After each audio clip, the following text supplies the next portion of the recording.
No. Test 1, 2.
Well, good afternoon, everyone. Welcome to the regularly scheduled meeting of the Oklahoma City Planning Commission for Thursday, August the 26th.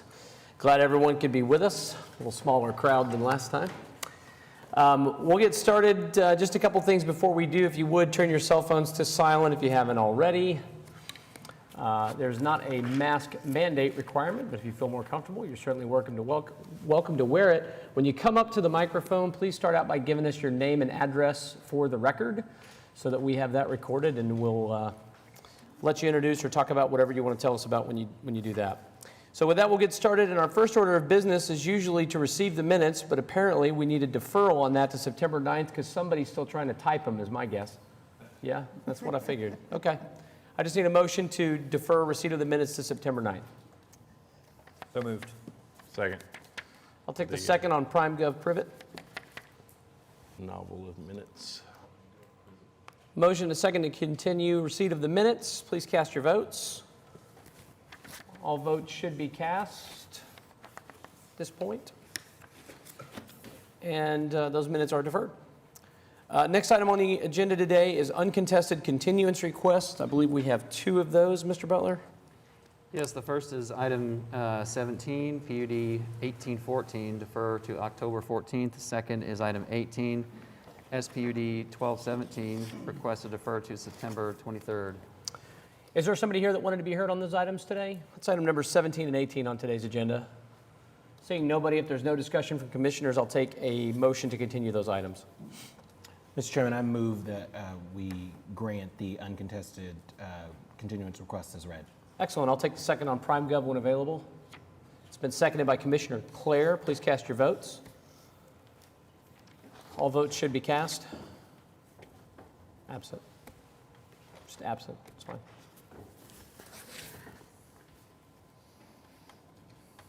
And those continuances are granted. I believe we have a couple, at least one new continuance request. Is that correct?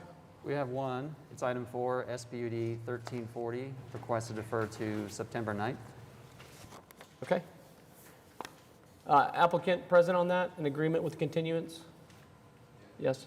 Okay. Any discussion on that one from commissioners? If not, I'll take a motion to grant that continuance. Mr. Chairman, I move that we grant the continuance as read. Okay. I'll take the second on Prime Gov. It's been seconded by Commissioner Coffey. Please cast your votes.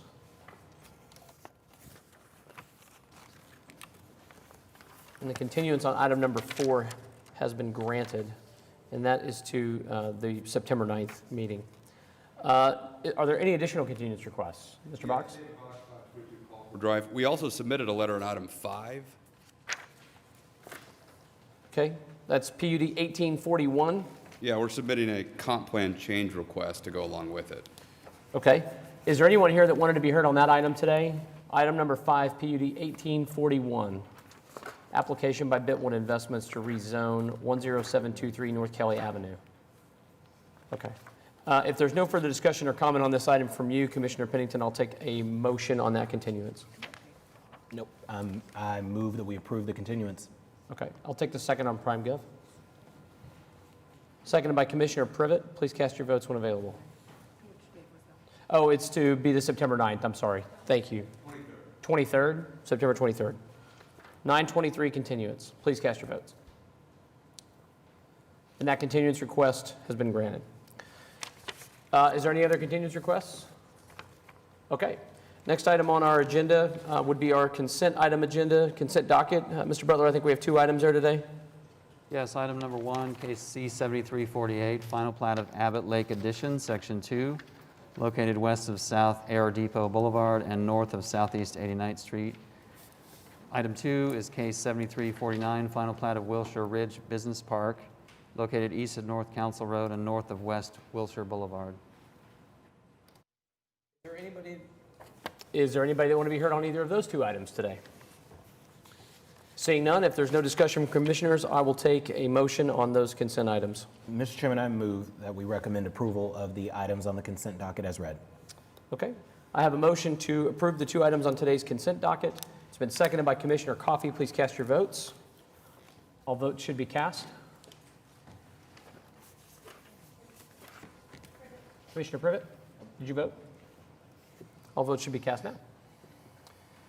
And those items are approved. Both were final plats.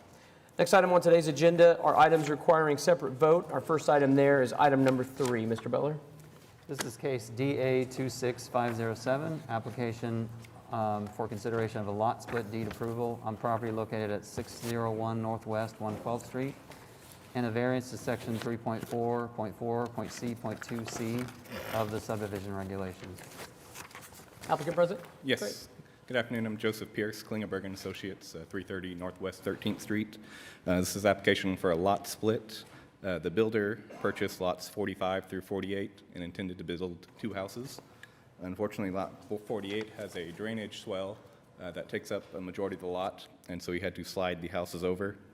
Once the houses were complete, he realized both of them were on lot 46, and so we're here now to split that lot to allow both houses to be sold. Whoops. Yeah. Okay. Commissioner Pennington, this is your ward, sir, and we have a variance on this, obviously, so I'll let you take it. No questions, no objections, but Joe is an old friend, and so I'm glad to see you. It's been a Good while. to see you as well. Is there anybody here that wants to be heard on this item today? I'm guessing not. Okay. If there's no further discussion, I'll take a motion on the variance. Thank you. I move approval of a variance to section 3.4.4.C.2, subsection C of the subdivision regulations. I have a motion. I'll take the second on Prime Gov, please, as soon as that's available. There we go. It's been seconded by Commissioner LaForge. So I have a motion to approve the variance. Please cast your votes.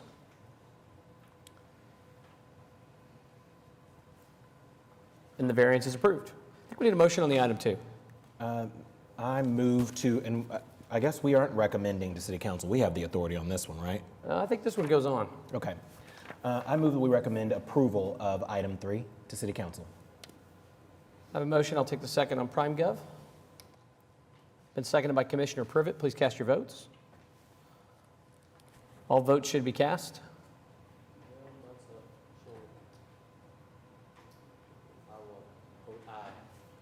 Commissioner LaForge has voted aye. And that application is recommended for approval. Items 4 and 5 were continued, so we are on to item number 6. Mr. Butler. This is case PC 10761, an application to rezone 5202 South County Line Road from R1 to R2. Good afternoon. Kendall Dillon with Craft and Toll, representing the applicant. This is obviously a rezoning application on a triangular shaped piece of property. It's 9.5 acres. It's currently zoned R1. We're asking it to be rezoned to R2. If you'll notice, this tract was originally part of the Fieldstone subdivision, but you'll notice that that neighborhood lies on the north side of the Kilpatrick now. So this is a piece of property that's kind of tough to develop. It's kind of a resulting tract from the turnpike. I think we've established a pretty good plan for it, and so we think we can make good use of this property, and it'll be a benefit to the city. So we'd ask that you rezone it to R2. If you look at the surrounding properties, we're basically adjoined on the north and the east by the Kilpatrick Turnpike. On the south, there is a residential subdivision. To the east, it's currently zoned agricultural, but you'll notice a couple items later, there's an application on to attempt to rezone that property, and with a PUD that's going to propose single-family as well as multifamily zoning. So we think that it's in conformance and is a good place for us. We'd ask for your approval. Thank you very much. Commissioner Coffey, this is your ward, ma'am. Do you have questions for the applicant? No, I have no questions or concerns. Okay. Is there anybody here that wants to be heard on this item today? PC 10761. Seeing nobody, if there's no further discussion from commissioners, Commissioner Coffey, I'll take a motion from you on this item, ma'am. I recommend approval of PC 10761. Okay, I have a motion to recommend approval. I'll take a second on prime gov. It's been seconded by Commissioner Powers. Please cast your votes. All votes should be cast. That application is recommended for approval. Next item is item number 7. Mr. Butler. This is case C-7346, an associated case, a preliminary plat of Cottonwood Estates located east of South County Line Road and south of Southwest 44th Street. Again, for the record, Kendall Dillon with Craft and Toll. This is obviously the companion preliminary plat. There's 4 TEs that we're in agreement with, and I'll be happy to answer any questions that you may have. I'll just note for the purpose of the record, the design of this preliminary plat conforms with the subdivision regulations as they relate to requirements for subdivisions with between 30 or fewer lots, and it is also in conformance with the R2 zoning district requirements. Any comments on this item, Commissioner Coffey? No, I have none. Okay. If there's no further discussion, I'll take a motion. I recommend approval of C-7346, subject to technical evaluations 1, 2, 3, and 4. Okay, I have a motion to approve the preliminary plat for C-7346, subject to the technical evaluations. It's been seconded by Commissioner Powers. Please cast your votes. All votes should be cast. The preliminary plat is approved. Thank you. Thank you very much. Next item is item number 8.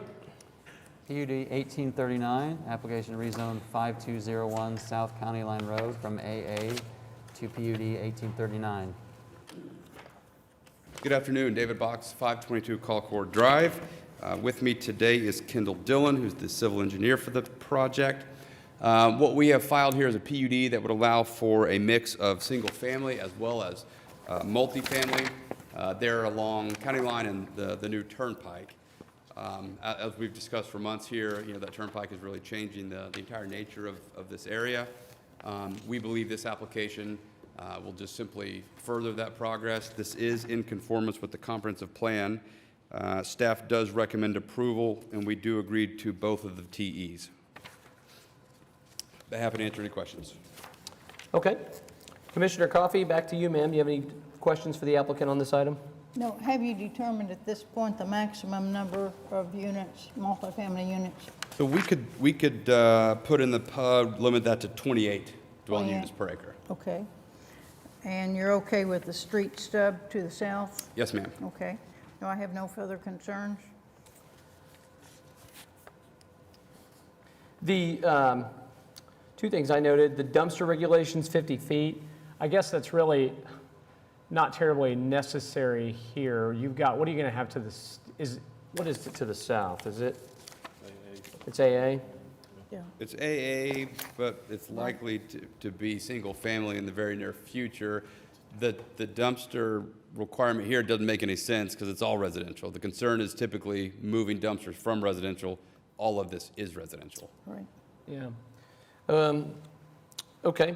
And then in your facade regulations, there's some language in there about all the things it can be except approved by the Oklahoma City Planning Director. This is the second or third time, it seems like recently this has been in here. Is that language that's just in the form, or where's that coming from? That is language that used to be, I think it's part of the form document, but now, but there are still old documents Yeah, getting out there. So. I think it makes sense to strike that. It leaves a lot of, we think Mr. Butler has impeccable taste, but if you are questioning that, we're fine to take it out. I think it makes an awful lot of sense to take that out. Okay, fair enough. But do appreciate your comment on Mr. Butler's taste.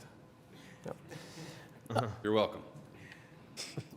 I have one other question. On your facade regulations, it says 60% brick, veneer, masonry, drive-it, stone, stucco, concrete board, or wood. And it also just says EFS shall be permitted. So could EFS be in the 60% also? We can limit that to 30.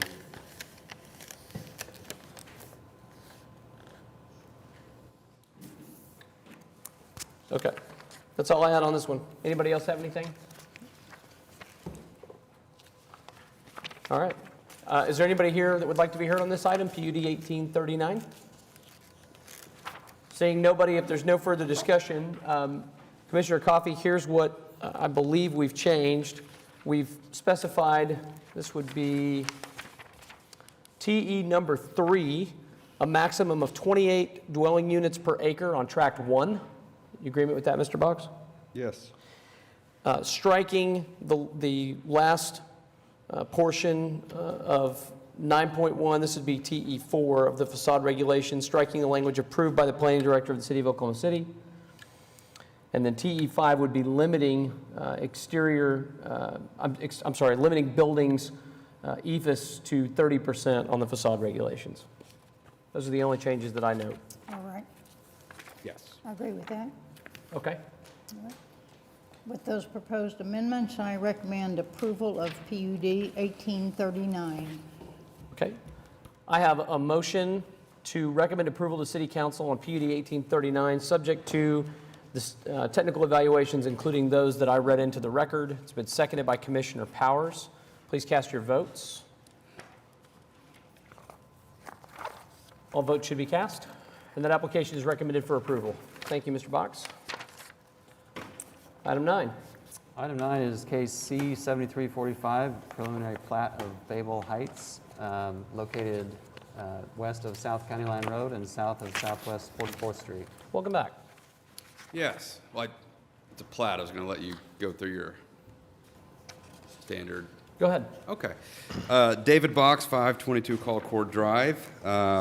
This is the corresponding plat, and for purposes of the record, it does adhere to the zoning that you just recommended, as well as subdivision regulations. There are a handful of TEs, all of which we agree to. We can delete TE number 2, as we will provide a stub to the south, so the variance is not needed, so that TE can go away. Okay. Questions for the applicant on this, Commissioner Coffey? No, we have talked about the other technical evaluations, and I am in agreement with striking number 2. Okay. Is there anybody that wants to be heard on this item? Didn't assume so. Hearing none, if there's no further discussion from commissioners, Commissioner Coffey, I'll take a motion on this preliminary plat. Okay, I recommend approval of C-7345 with the technical evaluations 1, 3, 4, 5, and 6, striking technical evaluation number 2. Okay. I have a motion to approve preliminary plat C-7345. It's been seconded by Commissioner Powers. Please cast your votes when available. All votes should be cast. Thank and you. the plat is approved. Thank you. Next item is item number 10. Item 10 is case number PC 10756, an application to rezone 9213 South Sooner Road from AA to C3. Is the applicant present? Yeah. Hi. Hi, good afternoon. I'm Jerome Espiritu. Me and my wife Maria, we are both nurses, and we saved some money to buy this property, and we are requesting the city to change the zoning from agricultural to C3. We think this will benefit Oklahoma City and also create opportunities for, employment maybe in the future. So. Okay, thank you very much. Commissioner Privet, this is your ward, sir. Do you have questions for the applicant? Yeah, this one gives me a little pause, being straight C3, directly adjacent to a residential house. We can't mitigate, we can't specify. The one thing I'm worried about is, fast food restaurant going in, making noise, stuff like that. That's my main concern, is the straight zoning. So I don't know if staff talked through some options with you about what you could do in lieu of a base zoning, having a straight C3. It could be, you could talk with Commissioner Privet and staff regarding possibly using C1 or using a PUD. I guess in this case it'd be an SPUD. So those are conversations you'd have to have away from here. I don't know if that's something you're willing to entertain. It's your item, so we can engage in a discussion on the C3. I don't know if anybody wants to be heard on this too, but might make some sense for you to take some time and think about it.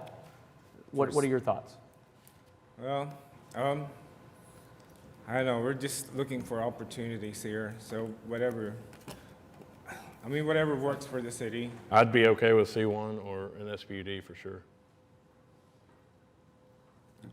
I might suggest to you, before you agree to take C1, you take some time to look at what the Right, differences are between C1 and C3. If you were to apply for an SPUD, you'd have to renotice, so we'd need to continue it for a month in order to follow that state protocol. So, Okay. do you have a preference there? Well, let me think about it and maybe bring it up to you guys again. So you want to take the continuance? Okay. Yep. Curtis? Somebody? JJ?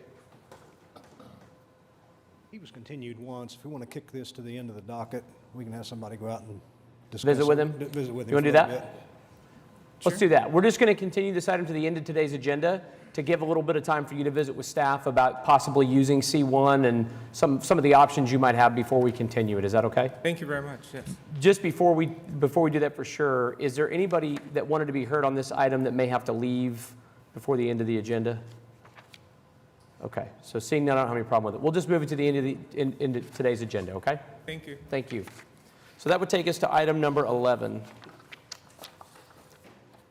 Item 11 is case number PUD 1833, application to rezone 1725 South Frisco Road from AA to PUD 1833.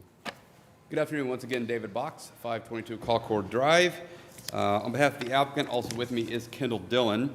What we have applied for here is a PUD. You will note that it's in the urban future, and you'll note that there's not a comp plan change request.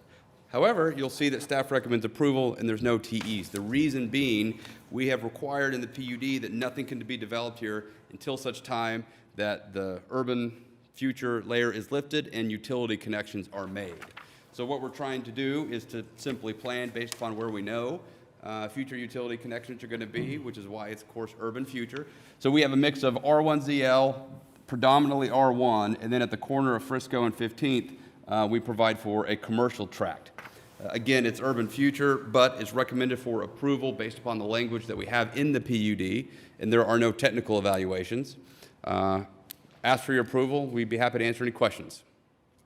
Commissioner Coffey, this is your ward, ma'am. Do you have questions for the applicant? No, I do not have. I have driven out to this area. I'm sorry, my mic is on. It's kind of an unusual area, but I don't really have any questions or concerns. Staff has recommended approval, and I do not disagree with that. Okay. Anybody else have anything? I've got a few things if nobody else does. On this one, your C3 tract. Yes. So we've got, you've got the 50 feet dumpster regulation in there for track 3. The uses, there's a drive-through order window, drive-in, and small sales gasoline restricted. Can we put those 150 feet from the residential? And it doesn't have to be the use, it just, really it's about the speaker, the order Sure. window. We can require any speaker be 150 feet from any residential use. Okay, from the edge of the property line, not the structure, the edge of the use, right? Okay, I got to be careful with you, so making sure we're saying the same thing. The other thing that I noticed on this is that there's not a buffer in between that's stipulated there on the screening, and it's just landscaping. Remind me what the code would require there?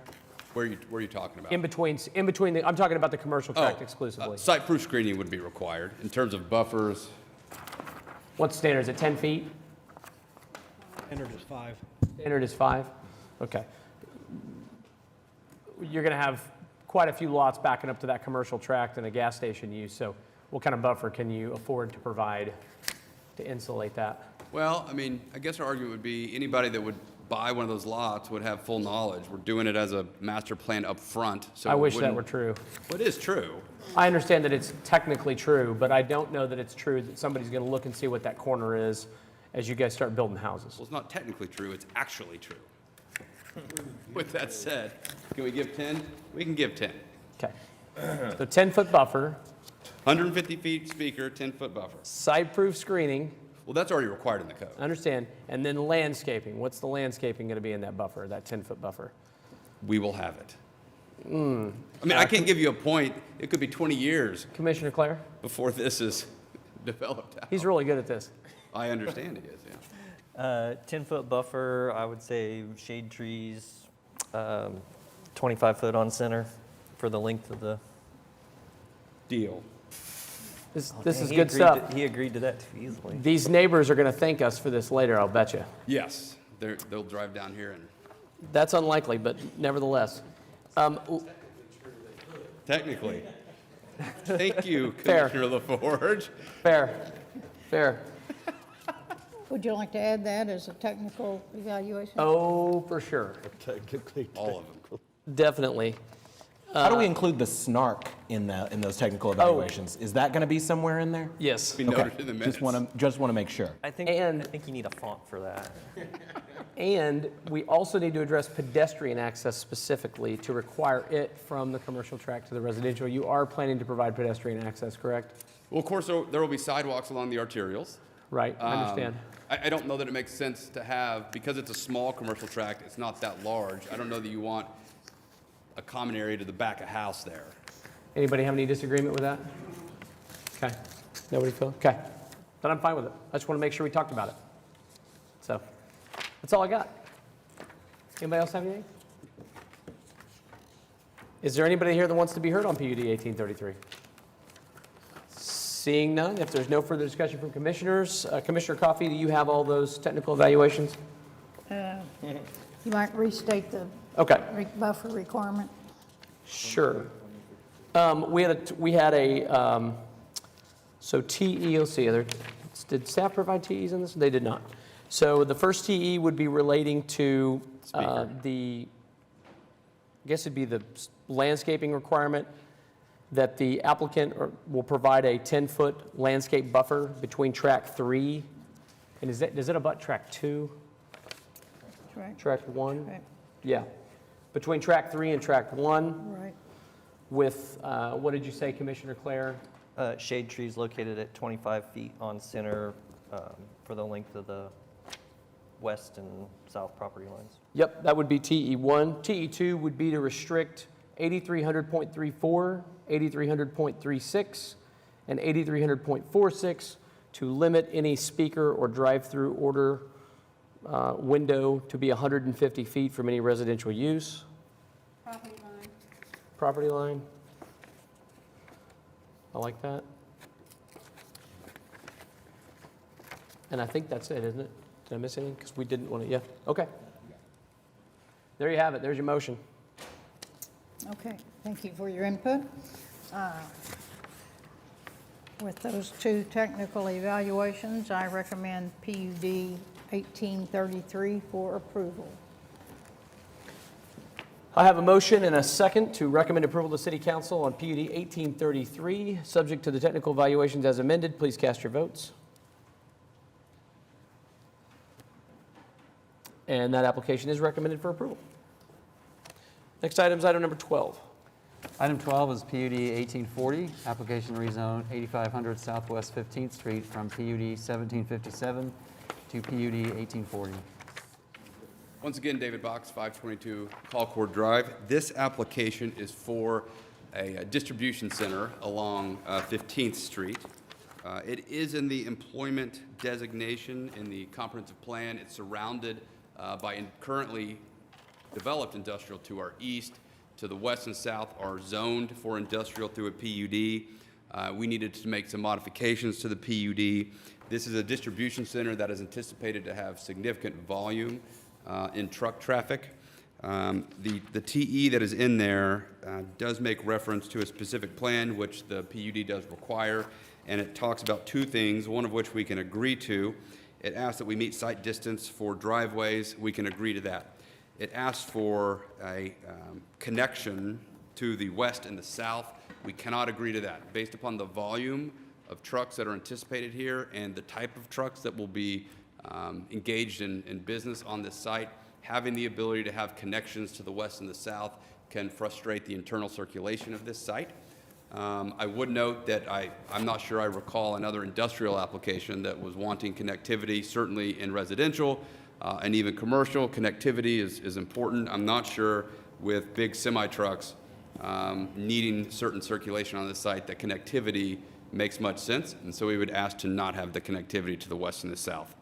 Yeah, and this application, which came through the previous rezoning that was done, came through in July of last year, according to the staff report. It sounds about right. It was for 205 acres, Right. which was all owned by one applicant at the time. Right. And I'm assuming that there's going to be, is this going to change hands, this portion of the tract? This piece will be sold, and a specific end user will be operating on this site. Okay.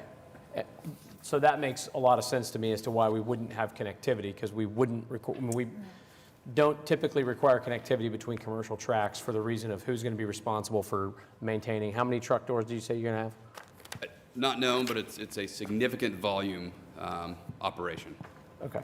I mean, that would be pretty silly in my view. But Commissioner Coffey, this is your ward, ma'am. Do you have comments on this one? No, the applicant's representative and I have talked about this, and I think this represents a positive addition to the area. Will bring some needed jobs to the area, and I'm ready to recommend approval. Okay. I'll first ask if there's anybody here that wants to be heard on PUD 1840. Seeing none, is there any other comments from commissioners on this one?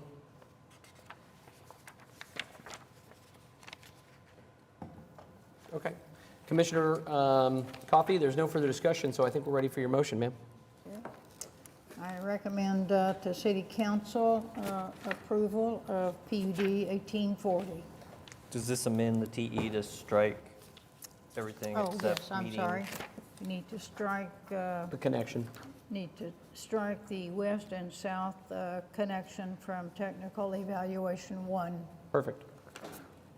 I have a motion, and that motion's been seconded by Commissioner Powers to recommend approval to City Council on PUD 1840.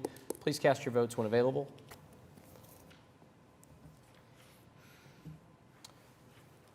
All votes should be cast, and Thank that you. application is recommended for approval.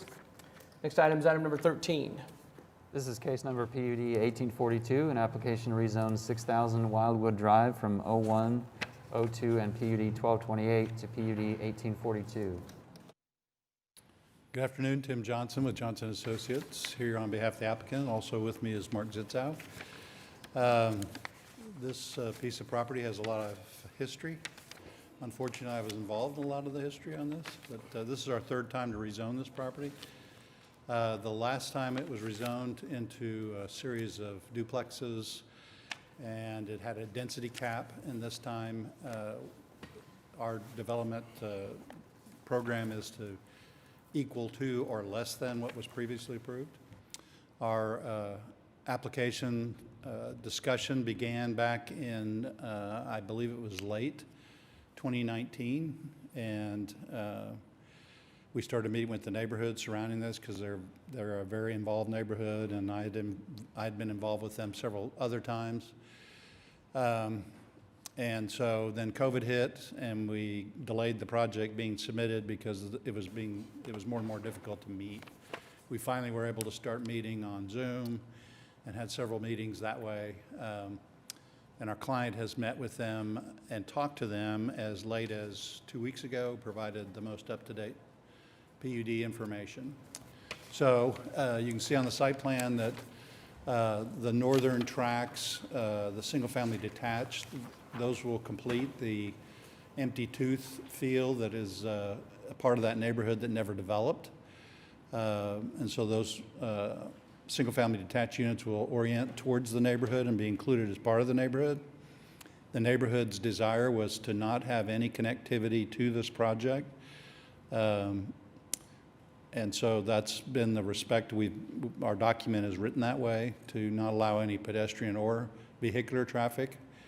And further discussion with our client with regard to the streets are now going to be, or being proposed to be private. The whole development will be gated, and there's concern about liability of people that don't live there, walking through there and getting hurt or falling in a pond. So he would like to maintain the non-pedestrian connectivity. The property, if you've been by there, it looks like a war zone. It was a borrow pit for the Walmart that was built at Belle Isle. We came in after that and remediated the site to meet that were pretty weak DEQ standards at the time, about 20 years ago, so that we provided some erosion protection to satisfy the city, redirected some flows into the pond areas. So now we're going to take those ponds and those radical grades that are across the site and create the subdivision that'll be very walkable, a lot of open space, and with a density cap to match what's there today. As you can see, we've put the apartments, the higher density uses up at the ODOT right-of-way, which is our south property line.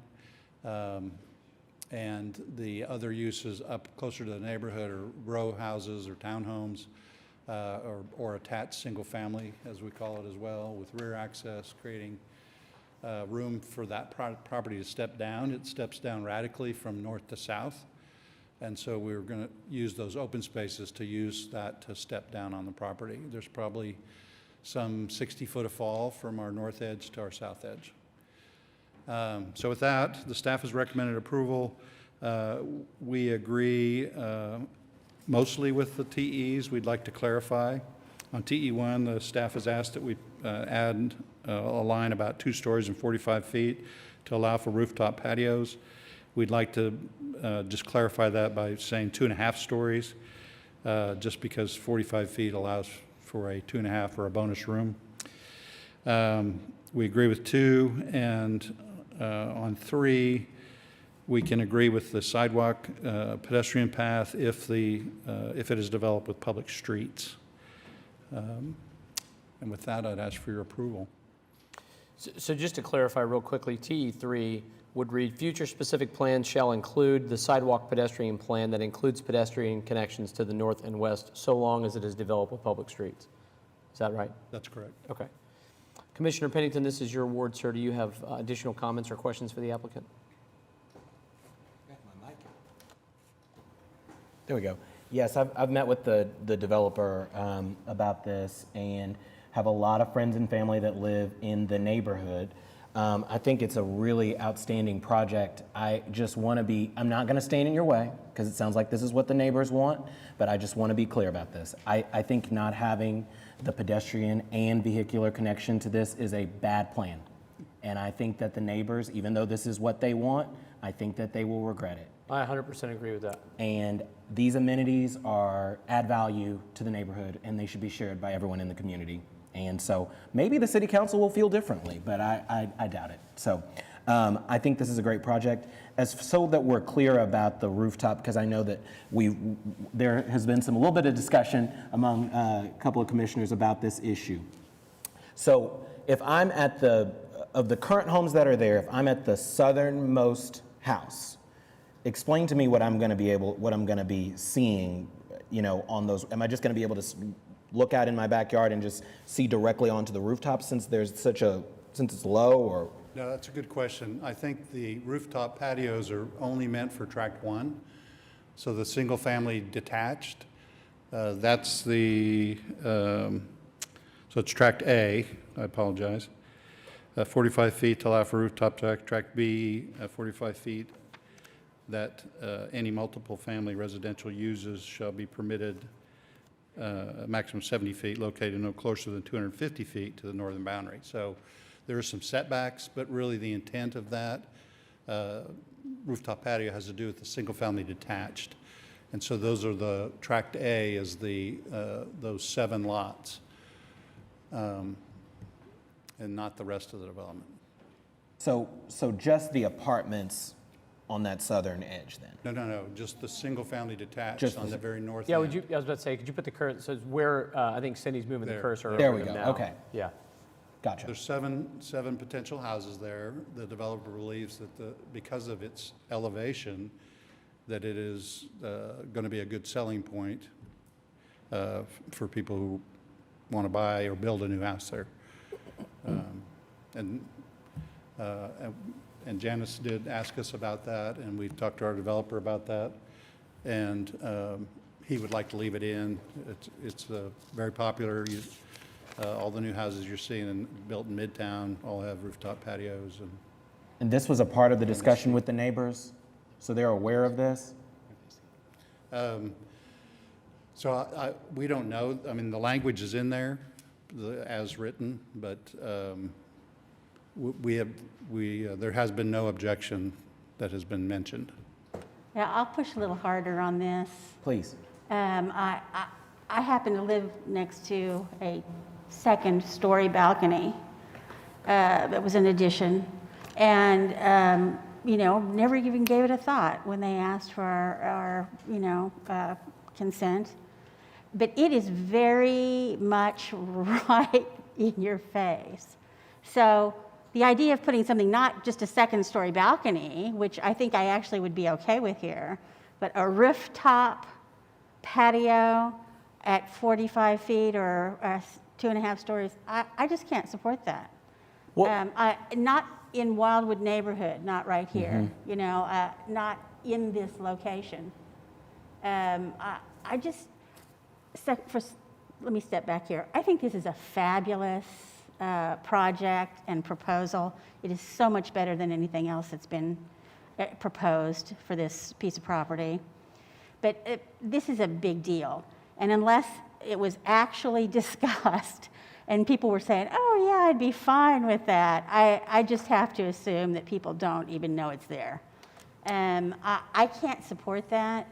At an absolute minimum, I would think you would not want to do that on the far west of the 3 and the far north of the 5, where you're actually right next door to a regular single-family residence. I just think that is too intrusive. Or, just thinking ideas, it could not be open on that side. It'd have to be an enclosed facing the adjacent residential, and it couldn't be behind it. It would have to project out further than the neighboring structure. What is just so I understand, what is the compatibility concern of that patio? Is it? It's just too much exposure. I think what Janice is trying to say, Visually. if you've got a neighbor has an open air patio and they've got an event going on, they're having a party or something up on the second floor, they're looking down into your yard, into your patio and all that if there's a straight line of sight. So is the concern the noise or is the concern the site? Both. Invasion of privacy. It's just too invasive. Okay. My argument on that would be is that it's permitted throughout the city in R1 zoning. But in this particular case, I think if we were to restrict the far west and the far north lot to what Commissioner Clare had mentioned, that if they have one, that it would be screened from the west or screened from the north on those two end lots. Because these are all new construction. Define screen. Yeah. Well, I would say solid wall, solid yeah, wall.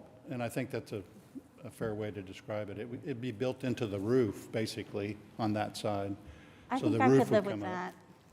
What do you think? I think I could live with that. I'm really wondering about whether neighbors, the visual alone concerns me. So the- But I think that maybe, I'm inclined to do one of two things, either go with the change as recommended by Commissioner Clare, or eliminate it and make you fight to have it reinstated when you go to City Council to ensure that the neighbors are clear about what the outcome's going to be. So, I'll support that because this is a big concern to me. It really is. Which will you support? I lost something there. We're offering to screen on the west and the north,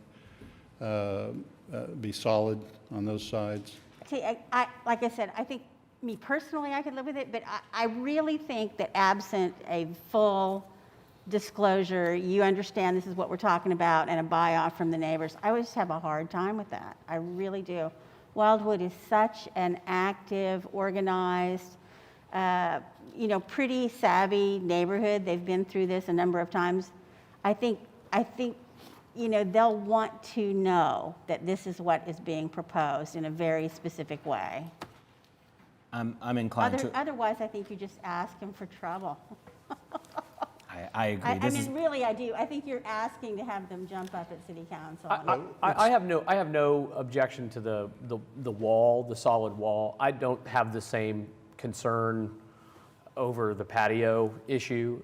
And the document was very specific about that they will be there, or the potential that they would be there, so we're not sweeping it under the rug. It's in the document. No, I don't, I would not accuse you of that. That's So- not what I mean.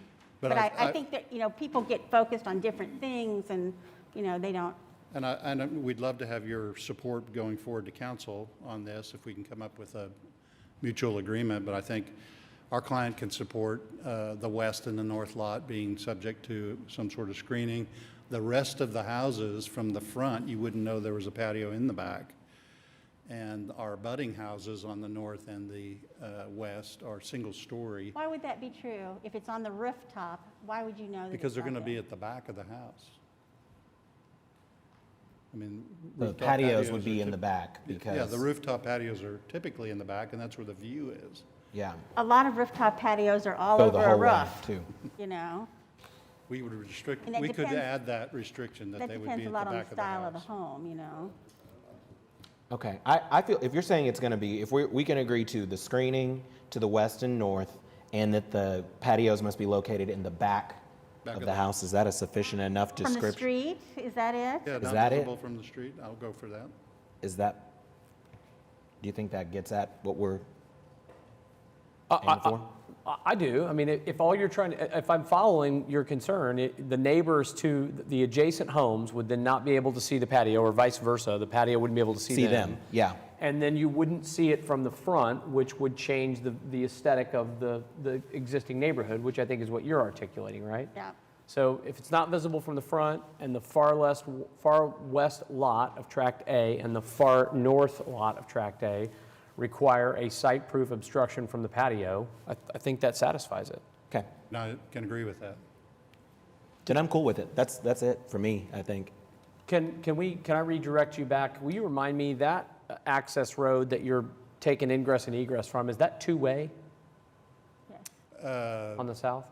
It'd be a boulevard entry.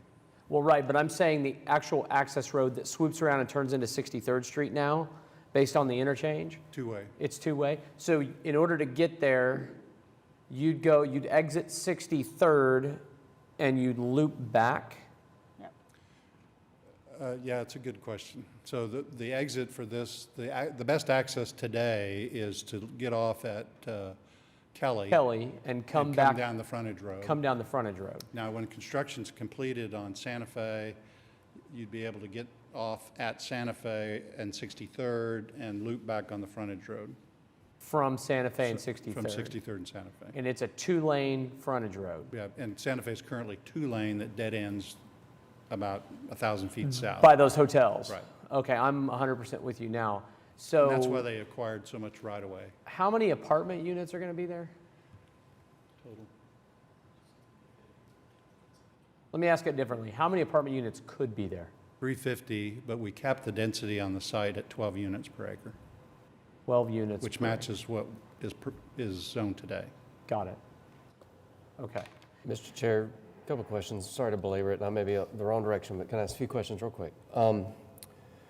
Did you say that normal R1, you can have the rooftop patios throughout the city? Second question was, how tall can these be here? We put a height cap on them at 45 feet and 2.5 stories for the single That's family. 2.5 stories, okay. And throughout the city, we can have VRBO pretty much anywhere, is that right? I only say that because coincidentally recently, but it was near an entertainment district in another city, but what it was is everybody had really tall structures and at the top was a rooftop patio.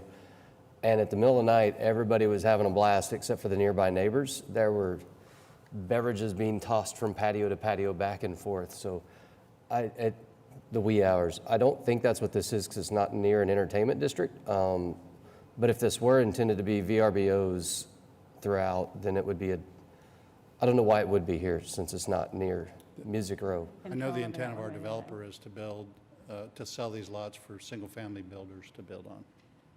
Okay, that would probably come up later in the future of the city in a different area, but it just had me thinking the whole time, these rooftop, and the last thing I'll say is with those rooftops, the way the access was up a stairwell, when you got to the top, you're on the roof, but it was a huge built-up tall ceiling stairwell. So when you got up to the rooftop, there was a 8-foot tall wall all the way across, and that was supposed to separate one unit from the next door unit, which did a really good job of that, actually. It was the people across the street where there was no wall, but it was the wall, the site-proof screening, which was really a huge wall, was effective to separate next-door neighbors. So, anyway. I think that validates the change. Yeah, that wall can help. Any other concern on the patios? JJ, is 45 feet normal R1 height? 35. 35 feet is standard R1 height. That was what I was thinking. So, okay. So rooftop patios may be permitted throughout the city. Perhaps we should look into that, but not at 45 feet, so, to be fair. I'm way more concerned over the traffic.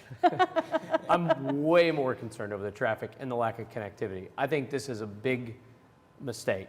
I'm inclined to support it regardless because this is an infill project and it'd be great to see something happen here and get some money into school systems and such, but this is not a good idea to not require the connectivity. This is a disaster.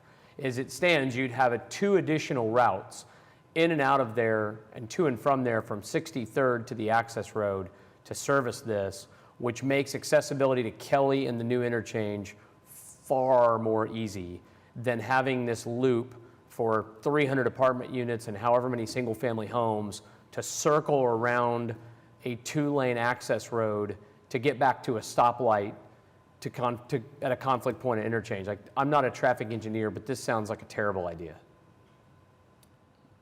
We don't disagree, but it was something the neighbors had felt strongly about for 20 years. And I understand that, and I think I'm with you. I think I'm with the ward commissioner. I think that's going to be a disaster. I don't think it's a great idea. We have provided a stub to the east, and we've been looking at the landowners there, and there is a potential that they're developer-type landowners that would extend to the east at some point in time. Okay. I don't agree with any of that, but You don't agree with any of that? I don't disagree with any of that. I think the traffic issues are problematic, but they are what they are, and that's not going to change. I used to live at the Lincoln, which is on the other side of the highway, and it'd still be easier to get out of this development than it is to get out of the Lincoln in rush hour traffic, let me tell you. It's incredibly difficult, and the Lincoln is way more units than this. Yeah. Oh yeah. What's that? Yes. Right. You're going to come down that access road, the only way to get back to 63rd Street's right up through the middle of that neighborhood. because you can't get to Santa Fe. It dies before it goes that far. And you're saying now you will be able to, so you think that'll, No, I don't, I'm agreeing with you. I think the access to anywhere there is horrible. I'll be honest with you. I think we should send it to city council With the connection or without it? with it and let them ferret that out for themselves. I think it's bad policy for us to send this forward without saying that we think the connection should be required. And if they want to remove it at city council, that is certainly their prerogative. But I think we would be making a bad statement by not requiring the connectivity in something that's going to have this much density and has this kind of challenge in terms of its infrastructure when there's an obvious solution to the problem right in front of your face, but we don't want to require the connection because the neighborhood doesn't support it. And I understand that, but they're public streets. So we need to let the city council ferret that out for themselves, how they want to weigh those two options. Is the lack of connectivity to support the neighborhood, is it more important than good traffic planning? That would be how I would suggest that we do it, but It does force the debate, but my only fear with that is the neighbors are under the impression it's going to look exactly the same way as they last saw it. So they may not participate in that debate or in that conversation at City Hall. So I don't know.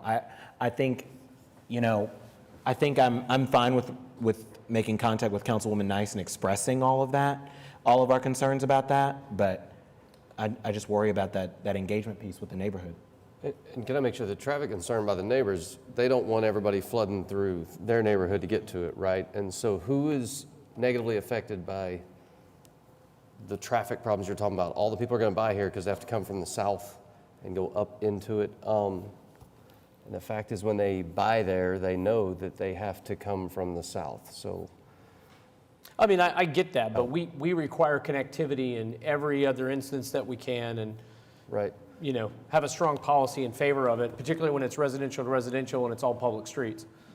Does that north, whatever that road is that's kind of winding down to it, does that support Wildwood. however many are going to be in there? Or is that just a ton of traffic coming through their neighborhood?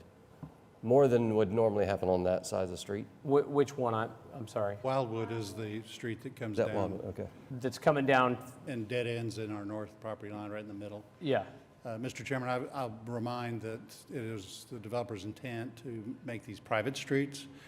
And so if we had a connection point, it would have a gate on it. It could be used as an emergency access, which we could still do that anyway if we need to meet fire code.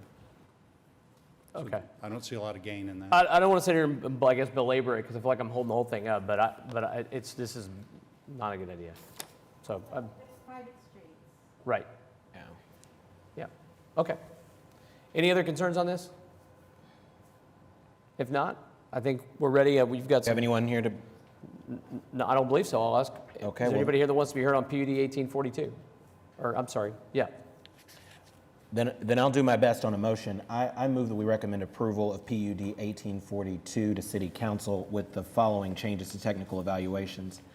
In TE1, that the rooftop patios require site-proof screening on the western and northern boundaries and must be located on the back of any homes. We agree. And that TE3 eliminate the requirement that pedestrian connections be made to the existing neighborhood. But we still retain our ability to keep the specific plan, right? So long as it is developed with public streets. So long, okay, that's it, Yeah. sorry. So And- long as it's developed with public streets. And your TE1 would be TE4, because TE1, he wanted to modify that to be 2.5 stories and 45 feet, is that correct? Gotcha. Correct? Okay. So TE1 would be amended to 2.5 stories and 45 feet. TE3 would be amended to add so long as it is developed with public streets to the end of the current sentence. And then TE4 would be your screening. Site-proof screening to the north and west and Not rooftop visible patios being located in the back. And we're going to specify that site-proof screening is solid wall. Solid wall site-proof screening. And just for clarification on TE1's modification, that was we called it Tract 1 in our submittal, but the staff's wanting to change it to Tract A, so that would be Tract A. Gotcha. Okay, I have a motion to recommend approval to City Council on PUD 1842, subject to the technical evaluations as amended by Commissioner Pennington. It's been seconded by Commissioner Coffey. Please cast your votes when available.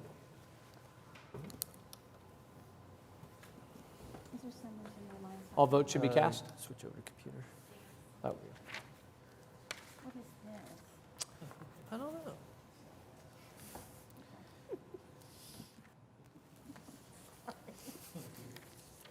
That application is recommended for approval. Next item is item 14. Mr. Butler. This is PUD 1843, an application to rezone 17412 North May Avenue from PUD 1245 to PUD 1843. Good afternoon, Mark Zitzow with Johnson & Associates, 1 East Sheridan Avenue. On behalf of the applicant, sorry, the quick clarification on the last item. Was the vote unanimous? No. Okay. Okay, so this item is located at 178th and May in far northwest Oklahoma City. A portion of the tract is currently zoned in a PUD that allows C3 commercial and R1ZL on the back side of it. This application is a new PUD that is seeking essentially R1ZL across the entirety of the tract. Cindy, if you could, thank you. This would be a development that's gained popularity similar to Muirfield, a little further south of here, and then similar to projects built by Johnston Builders along 122nd and MacArthur. This application has a few TEs that we agree to. We just need to clarify.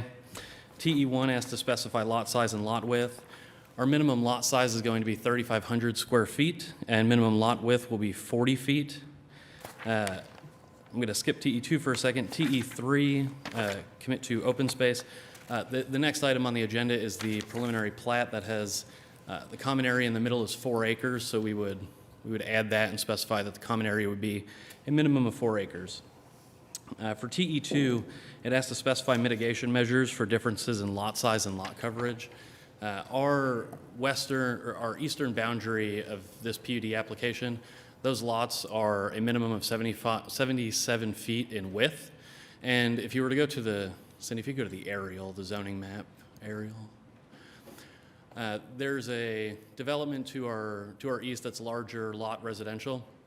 If you were to look a little further out, that development was the first to be developed in the area before water and sewer was present. And just on the east boundary of that subdivision, there is R1 development all around it. None of these other developments provided any mitigation or buffers from this development. So we would ask that TE2 be struck.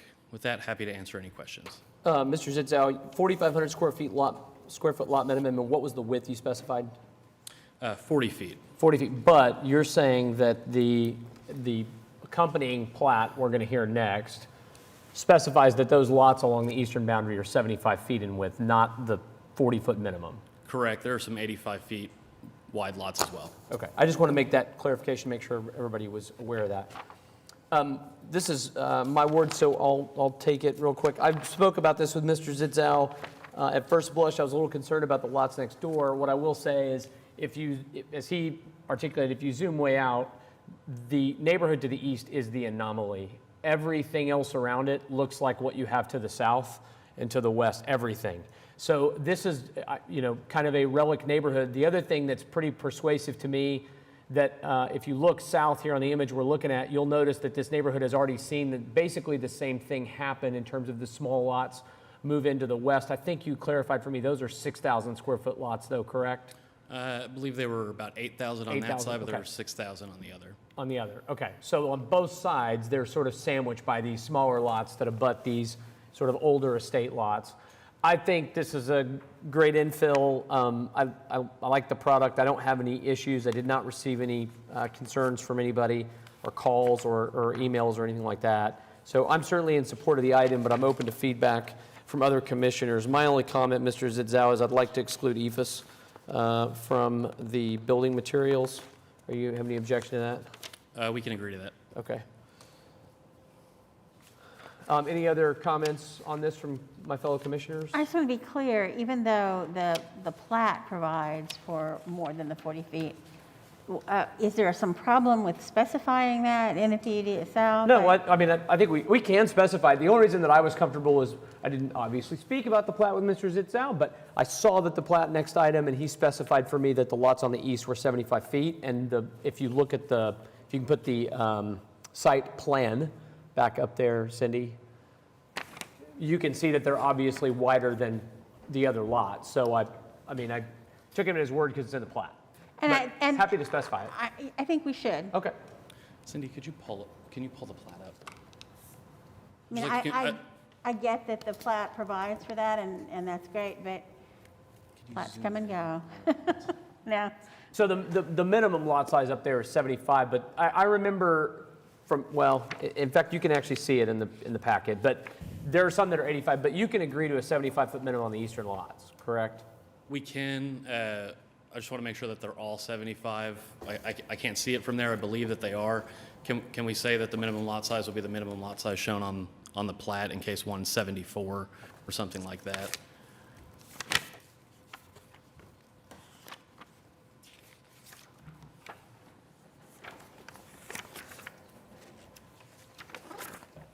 I can't make it out.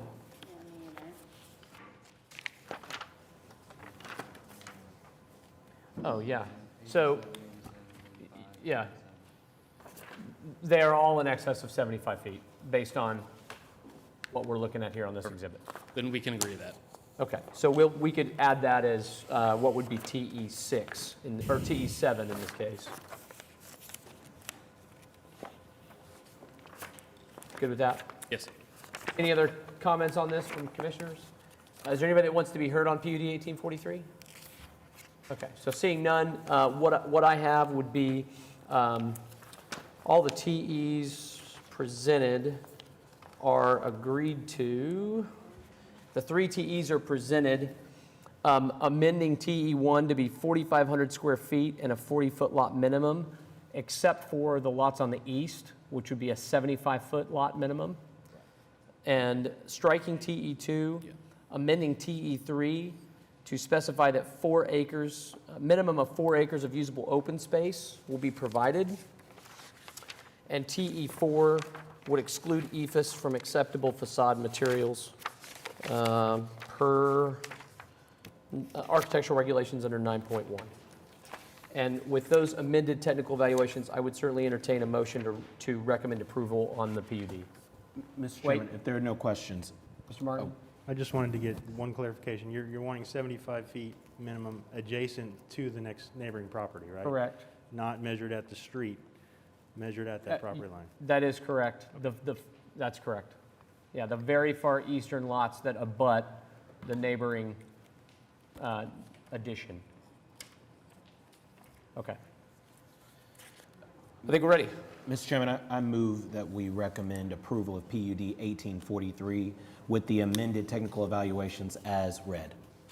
Okay, I have a motion to recommend approval to City Council on PUD 1843. I'll take the second on PrimeGov, subject to the technical evaluations as amended. It's been seconded by Commissioner Claire. Please cast your votes.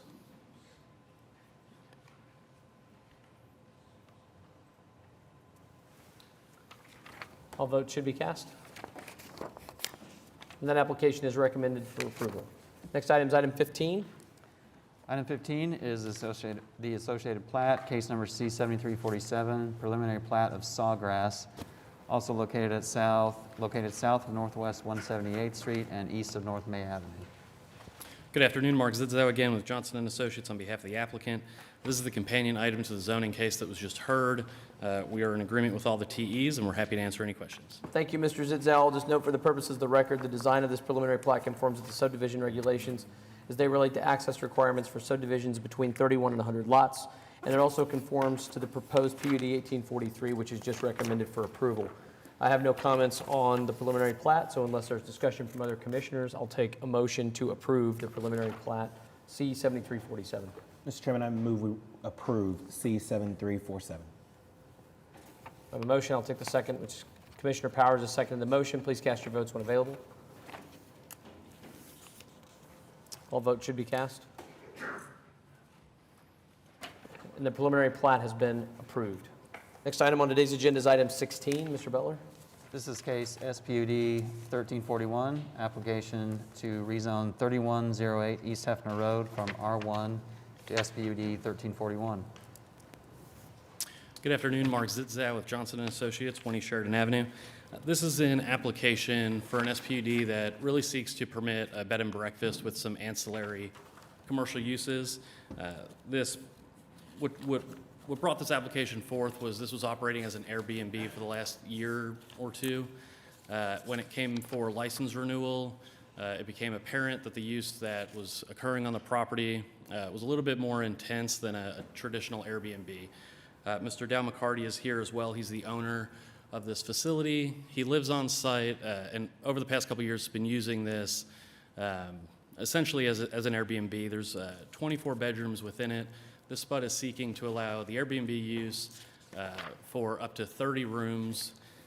There are 3 TEs. The first one, specify minimum lot size. We'd specify that the size of the tract, which is 3.62 acres. And then TEs 2 and 3 we agree to.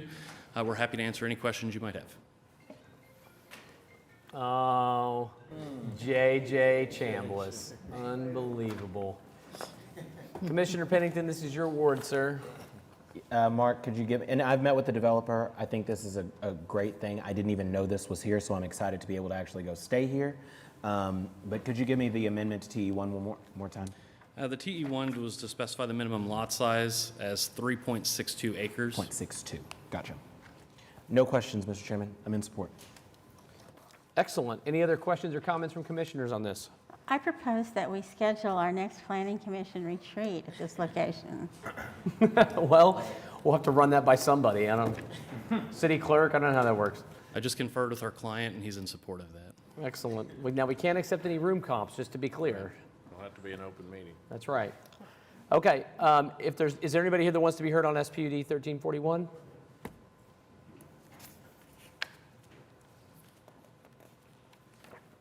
My name is Wesley Vaughn.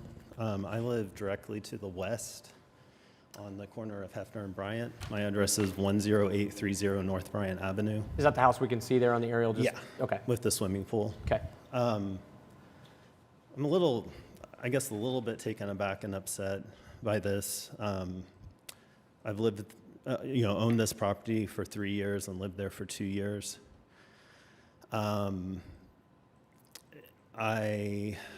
I would just say that I don't believe it's been operating as an Airbnb for the past year.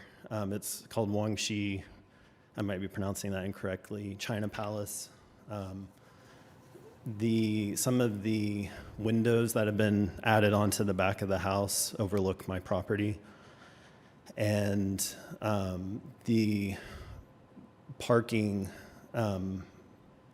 basically where the cars park faces my property. And so, originally I lived just south of 23rd Street, wanted to kind of move to a little bit quieter area of Oklahoma City, and was kind of a little bit caught off guard because when we initially moved there, this didn't exist, and now it's kind of a little bit of a hub of activity. So I don't know and again, I'm very new, very novice to this. I don't know if there's some type of requirement you've mentioned screening to try to protect our privacy along the western boundary. What did you say your name was again one more time? Wesley Vaughn. Mr. Vaughn. Yes. So I'm curious, you said you didn't know it was operating as an Airbnb or a bed and breakfast. For the last year, you have not. What issues? When we moved out there, it wasn't operating as that. And when was that? In 2018. 2018. Okay, so roughly 3 years ago? Yeah. Okay. And what issues have you experienced? Because our understanding is that it has been operating, so what issues have you experienced as a result of that? I believe they've had a live band in the back playing music, car lights shining into our bedroom windows, car doors slamming. It riles up our dogs. It's about 7.5 acres. The creek, that's kind of that blue line, kind of bisects the southern boundary of my property. So real quick, and I'm not trying to interrupt you, I just want to get clarification. JJ Chambliss, question for you. The way this reads, spectator sports and entertainment restricted, which is 8,300 point, apparently 369. I think there's a number in there that shouldn't be. And then it says, there's limiting language, it says related to the bed and breakfast use unit. So that would not allow for live music, would it?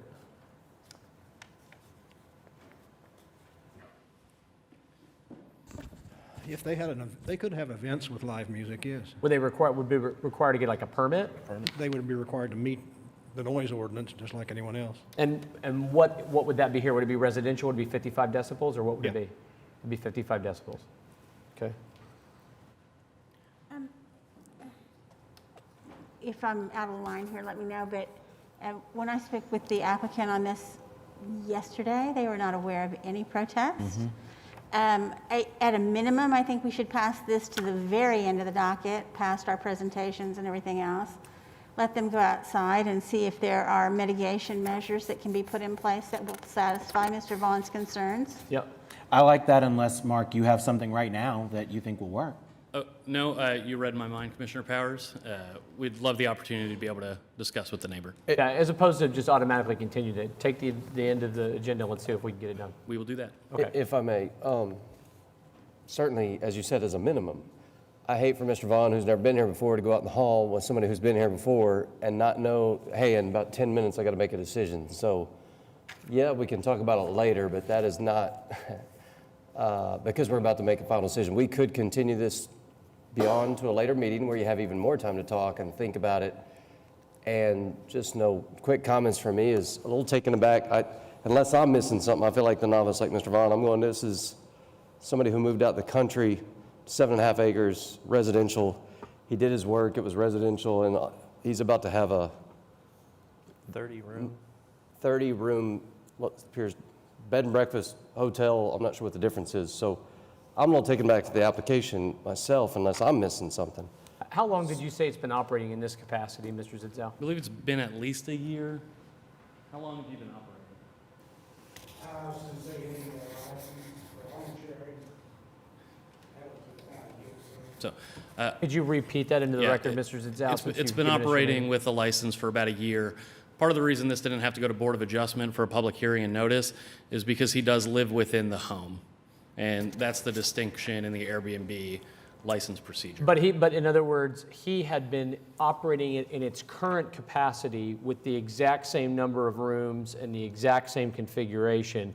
It's that now he's coming back because he realized he had a zoning issue that required the bed and breakfast use unit. Am I articulating that correctly? That's accurate. He came back for his license renewal.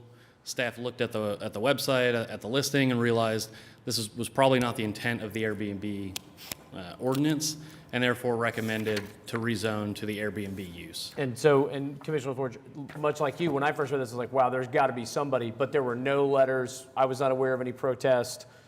Nobody had signed up to speak today, so until Mr. Vaughn stood up, there was knowledge of it. Yeah, and it's been operating. That was the comfort to me. And I agree with your comment. I mean, I did say at a minimum. Yep. If you know, because it has been operating, Mr. Vaughn may be acutely aware of the things that he would like to see done to mitigate. If more time is needed, I would certainly support a continuance. But I think it would be, you know, as I say, at a minimum, you know, a good idea to give them the chance to see if they can work it out. Well, I can tell you now, just here, if this adds to the conversation, I like the idea of the screening. I like the idea of hours of operation limitations as far as live music. Yes, So, yes. Well, we will discuss this in the hallway, and if we need to take a longer continuance, we can talk about that. And I think Mr. Vaughn's aware, thanks to Commissioner LaForge primarily, that if the continuance is needed, we will entertain the discussion on that when you come back. So, but we'll move to the end of the agenda for now. Thank you. Sure. Next item on the agenda is... Oh, I'm so sorry. I'm so sorry. Start out by giving us your name and address, okay? Robert Beasley, 10,600 North Bryant, and I live right next door to Dr. Vaughn. So I've lived there almost 40 years, and it's been a very pleasant neighborhood with rural residential kind of atmosphere. I was very taken back by the idea that someone could build a almost 30-bed facility without any kind of rezoning or without any impact on the neighborhood. It just seems incredible if somebody could come in and do that under the guise of a bed and breakfast. Is there no limit to how many beds you can have? It's a great question. The differentiation on the use units between bed and breakfast and lodging accommodation would be?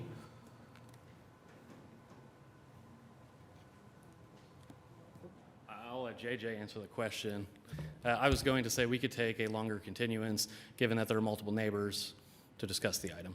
But Okay, but I think, I mean, if you don't mind, Ms. Chavis, go ahead and tell us what the difference Bed and is. breakfast is 10 rooms or more, and you live in the residence and you provide breakfast or meals.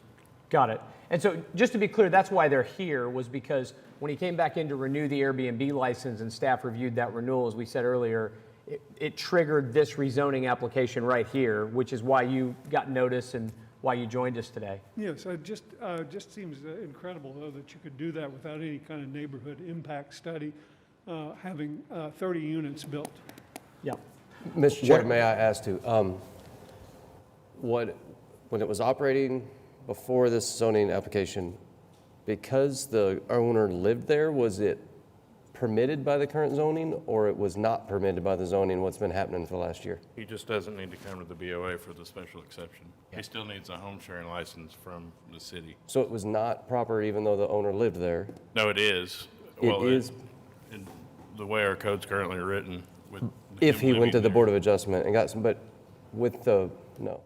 He doesn't have to because he lives in the residence. Because he lived there, he neither had to come to the Board of Adjustment or the Planning Commission, and what he's been doing for the last year was permitted. That's not the way I understood it. I understood didn't either. that it wasn't proper and that the bed and breakfast was what was delineated and what brought them here. So the actions that were being taken were not in accordance with the zoning ordinance as it stood. That's why they're here for the bed and breakfast. And that's what I wanted to clarify, is that if the gentleman continued to live there, it still would not be proper. I thought maybe he was asking for the rezoning so that he could move and no longer live there, or that's not the clarification. The clarification is if he wants to continue, even if he lives there, he was not proper and has to have it rezoned. Okay. That's correct. Okay. Then So he'd have to the go. answer to your question is, you were curious how somebody could do it. It's like they're not permitted to do it. That's why they're here. Is it, right. Right. Right. Yeah. Okay. Exactly. And if anybody's seen the website, it is not a typical bed and breakfast. Has anybody looked at the website for this place? Yep. It's not. It's a big entertainment center. And I have objections to the fact that we were not consulted at all about this type of thing going up in the neighborhood. And Dr. Vaughn's has 2 babies at home and a lot of disturbances. So since you do have the floor, it sounds like what I'm hearing is your concern is not just about the fact that the neighborhood was consulted, but specifically you have had some issues with the operations of the bed and breakfast currently? Process of how this was developed, yes. Well, I mean, outside of the process itself, I'm saying, because, we're here to correct the issues with the process right now. That's why we're here. Yeah, We're correcting the people process. operate in contravention of zoning ordinances all the time. All the time, So yeah. that's why we're here, so we can get past all that. So we're here to hear from you now about the substance. So this is our opportunity, and again, the applicant has indicated that we can take a continuance and give it 2 weeks before we make a final decision about this proposal, but we would like to hear what your specific concerns are about the way that it's being operated, or could potentially be operated. Unfortunately, I haven't been living in my home in a while. I'd have to ask my daughter, and she is a very busy PA right now. So I don't know that there's been a noise problem because I haven't been here. And the site issue is with the trees that are growing. It's not a problem right now, maybe in the winter. But it's a big operation to have next door without you ever being informed that it was coming. I think we're getting increasingly close to needing some time to work through it. What are your thoughts, Mr. Zitzel? I agree, we could take a 2-week continuance. We'll commit to meeting with the neighbors, discussing it, and come back with hopefully a resolution. I want to be clear, though, for the purposes of the record, and so the folks that are here are clear, this application, the way that we understand it, is very limited in scope in terms of what activities can take place. And there are things that we can implement, whether that is site-proof screening requirements, decibel limitations. We can use a lot of tools to try to limit the impact of it. Hours of operation would be another one. For anything that occurs outdoors. So those are the types of things you should sort of be thinking about as you all visit away. Any other things anybody wants to add to that? One question more is, what happens when the owner sells the property? The zoning stays in place, it follows it, it sure does. So the idea that once you're bed and breakfast and then you become kind of more of a hotel operation. You've got to live there according to the ordinance. So anybody that buys the property would have to live there. Correct. The only thing I would add, Mr. Chair, is that while all those things he said, sight and sound and all those things are the things to consider, and if enough of those are offered that you think you could live with it, then you would let us know that in a future meeting. If even with all of those things or somewhere in between offered and you still don't want it there, that would be your comment for this group to determine whether we agree or disagree, even with all those measures put in place, whether to approve it. It's not like you have to just come up with some things because we're going to approve it. It's depending on what is brought forward, then we may or may not approve it. Yep, agree with all that. Okay. Yep. Thank you. So we're going to continue this 2 weeks to September the 9th. Does anybody else on the commission, though, have any other issues that you'd want them to address? Okay. Yeah, no? Okay. Then I move we continue SPUD 1341 to the next meeting. Okay, I have a motion to continue SPUD 1341 to the September 9th, 2021 meeting. It's been seconded by Commissioner Powers. Please cast your votes. All votes should be cast. And that continuance is approved. Thank you. Next item on the agenda, items 17 and 18 were continued. Item 19. This is SPUD 1327, an application to rezone 1720 North Chartel Avenue from HP Historic Preservation District to SPUD 1327. Good afternoon, David Box, 522 Colcord Drive, here on behalf of the applicant, who is also here with us. This is an SPUD that would allow the current office buildings that are on this site to remain. It's a bit of a unique situation in that the office buildings you see before you at 17th and Chartel actually predate the Historic Preservation Ordinance. So in 1969, when the city decided to enact the Historic Preservation Ordinance, there is what I believe to be a flaw in that when you look at the uses allowed under HP, office use is absolutely not allowed. So now we fast forward to today, and my client is in the process of buying this site. And of course, what he is told is it's a legally non-conforming use, which means if it's destroyed by fire, tornado, or any other event, you are legally not permitted to build it back as an office because you would lose your legally non-conforming status. So in order to be able to have the ability to have office here moving forward, the only way to accomplish that is through an SPUD. If you look at what we've done through the SPUD, we have retained the HP-based zoning district and simply added in the administrative and professional office use. Additionally, we have given the HP Commission the authority to review and approve or deny any further building permit that may come on the site.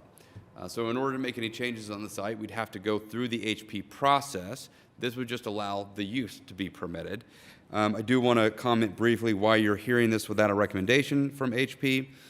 This was originally set to go to HP Commission in early July with Planning Commission to hear it July 8th. HP Commission could not get a quorum on their July meeting. They only meet once a month. It got continued to August. We were fine with that.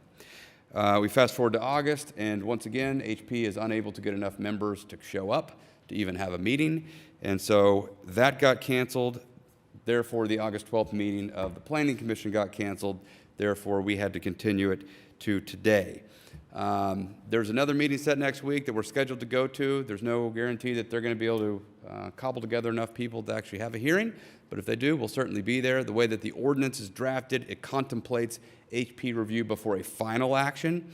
Since Planning Commission is a recommending body in this instance, and so is HP, we'd ask to be able to move this forward. My client was set to go before City Council initially when we filed this application next Tuesday. Best case scenario right now, we wouldn't be before the City Council till probably sometime in mid-October. So it's already cost us a great deal of time. We're asking for the ability to move forward today. We'll go to HP Commission either next week or, again, in October, if that's when it is, and then ultimately go to City Council. So with that, I'd be happy to answer any questions. Okay, this is in Commissioner Highsmith's ward. He's not with us today. Does any commissioners have any questions of the applicant on this one? Mr. Chairman, we have been going back and forth this morning with Katie Friddle, the HP Commission staff also, trying to make sure that what we have in place is textually and in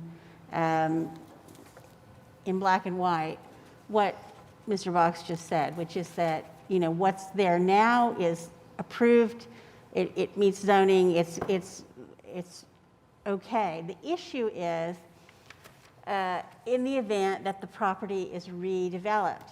I have real angst about the idea of circumventing HP's role in this process.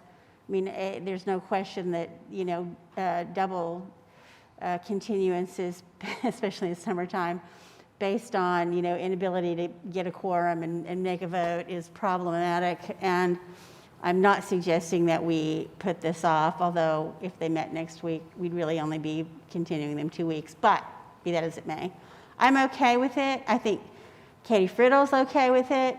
The issue is that in the event the property is redeveloped, that it is going to be subject in every way, shape, or form to the same kind of scrutiny and determination by HP that it would be without the zoning. I don't want anything that we do here today to later be, oh, but you can't control the signage, or oh, you can't control, you know, the architectural look of the building, or you can't control whatever else they control now because we've zoned it and it says this. I just want to be very, very clear about that piece of it. I think, you know, this is an anomaly. It's an issue. These office buildings have been there forever. There's absolutely no problem, in my view, with saying grace over them and, you know, blessing their existence as it exists currently. The issue would be with respect to HP's purview in the event of redevelopment. Do you think the existing language is insufficient then? I just can't tell. Legal counsel here? We've gone back and forth about it all morning. Katie Friedel will say, I think it's fine, but, you know, it doesn't say this and it doesn't say that and it doesn't say that. Here's what it says. So here's an example in terms of maximum building height. We say, actually here we specify 2 stories, but maximum building size shall be determined by buildable site area, subject to review and approval of a certificate of appropriateness by the HP Commission according to applicable guidelines and regulations. That language is carried on, you know, throughout number of buildings, site-proof screening, landscaping, signs. Everything requires, in other words, if we sought a building permit, which is really what Janice is getting to, if we sought a building permit, it would be required to go through HP, whether it's administrative pursuant to the guidelines or it requires a commission vote pursuant to the guidelines. We have really kicked everything to the HP Commission in the instance in which we sought to seek a permit. So redevelopment, new development, whatever it would be, would have to go through the HP Commission subject to their applicable guidelines and regulations. And if literally all we are doing here is adding office as a use, and I'm very fine with that. Any other discussion from anybody? I agree with that. How long has it been an office building? Forever. At least the 50s. I mean, it predates the HP ordinance. Okay. Yep. And the same scenario exists across the street on 17. That's an office building as well that is, they may not know, but they're legally non-conforming. I do want to address the TE real quick. It talks about narrowing the alley to 20 feet. That alley is actually a very usable alley and is used by multiple people through there, as well as trash service is through the alley. So I don't want to narrow the alley. There is a comment about the completing the sidewalk. We can agree to that. But I don't know that narrowing the alley makes much sense. I don't think the site should be altered, period. Yeah, I don't know why we would want to narrow a point of access or use of property, so I can't imagine, I mean, I'd be in favor of striking that TE. Okay. Okay. If there's no further discussion, Commissioner Heisman's not here, so I just need a motion on it. Mr. Chairman, I move that we recommend the City Council approval of SPUD 1327 with the elimination of the one technical evaluation. Okay, and I guess I should be like belts and suspenders sure before somebody seconds it, because I didn't have anybody sign up to speak on the last item. Is there anybody here that wants to be heard on SPUD 1327? Okay, so I'll take the second from Commissioner Powers. Please cast your votes when available on recommending SPUD 1327 for approval to City Council. Striking TE1. All votes should be cast. That application is recommended for approval. Thank you. Thank you. Next item is item 20, presentation of 2021 Bike Walk OKC update. Did we want to do item 10 first? We certainly can if item number 10 is ready. I believe we are ready. Mr. Espirito? Espiritu? Got it. I wish we could reconsider C3, but if you think C1 would be I mean, I was looking, I talked to the staff, and there's some things that, of course, I can't do with C1. I mean, right, with C1, but I mean, the traffic there is already, I mean, there's traffic there and business opportunities is there. Yeah, I live down the street. And we can serve the community, business opportunities. Mr. Espiritu, if I may. Yes, sir. Really the concern, I think, and I'm not speaking for Commissioner Privet, but the concern is that there's, unlike a lot of the other commercial property that's there, this property adjoins, it's adjacent to an existing residential use. So in instances like that, applicants will typically come forward with an SPUD, which allows us to create a buffer between that residential use and whatever commercial use you may want to have on your site. Additionally, it allows us to alter certain uses that create greater compatibility challenges for some of the things you would be allowed to do under C3. So I think your choices are, and this is entirely your decision, would be to proceed with C1, right? Amend the application to C1. We can vote on C3. I certainly won't support that as it stands. I don't know where everybody else is on that. Or you can take a continuance. It would be a 4-week continuance because you'd have to renotice to file an SPUD application and come back. And then you and Commissioner Privet, I'm sure he'd be happy to work with you. I know staff would too, to try to do that. What would be your preference there, sir? Well, I guess I have to go with C1 because everybody's shaking their head. No. Can I? Way more options with an SPUD. Yep, I would agree. You do want to do this. You want to take some time. You want to look hard at what you could do with the property. I can't believe I'm saying this out loud. C3 with buffers that would make it palatable for us. It's the straight zoning, the hard zoning that's making this a difficult choice for the commission. But your option to maximize the use of the property will be much better under an SPUD. So that's what you want to do. Okay. I can't believe I said that out loud. And some legal representation wouldn't hurt. David Box will help you, I'm sure. Yeah, I think staff will be more than happy to help you work through what you need. Yeah, we looked at the the differences, and I mean there's a lot of things I can do with C1. Right, just work on restricting the obvious, the drive-through window, fast food, stuff like that, and mitigation measures, a buffer and trees between the house and your property. Okay. Well, so tell us what you'd like to do, sir. Continue. If I may, just in case it wasn't clear to you,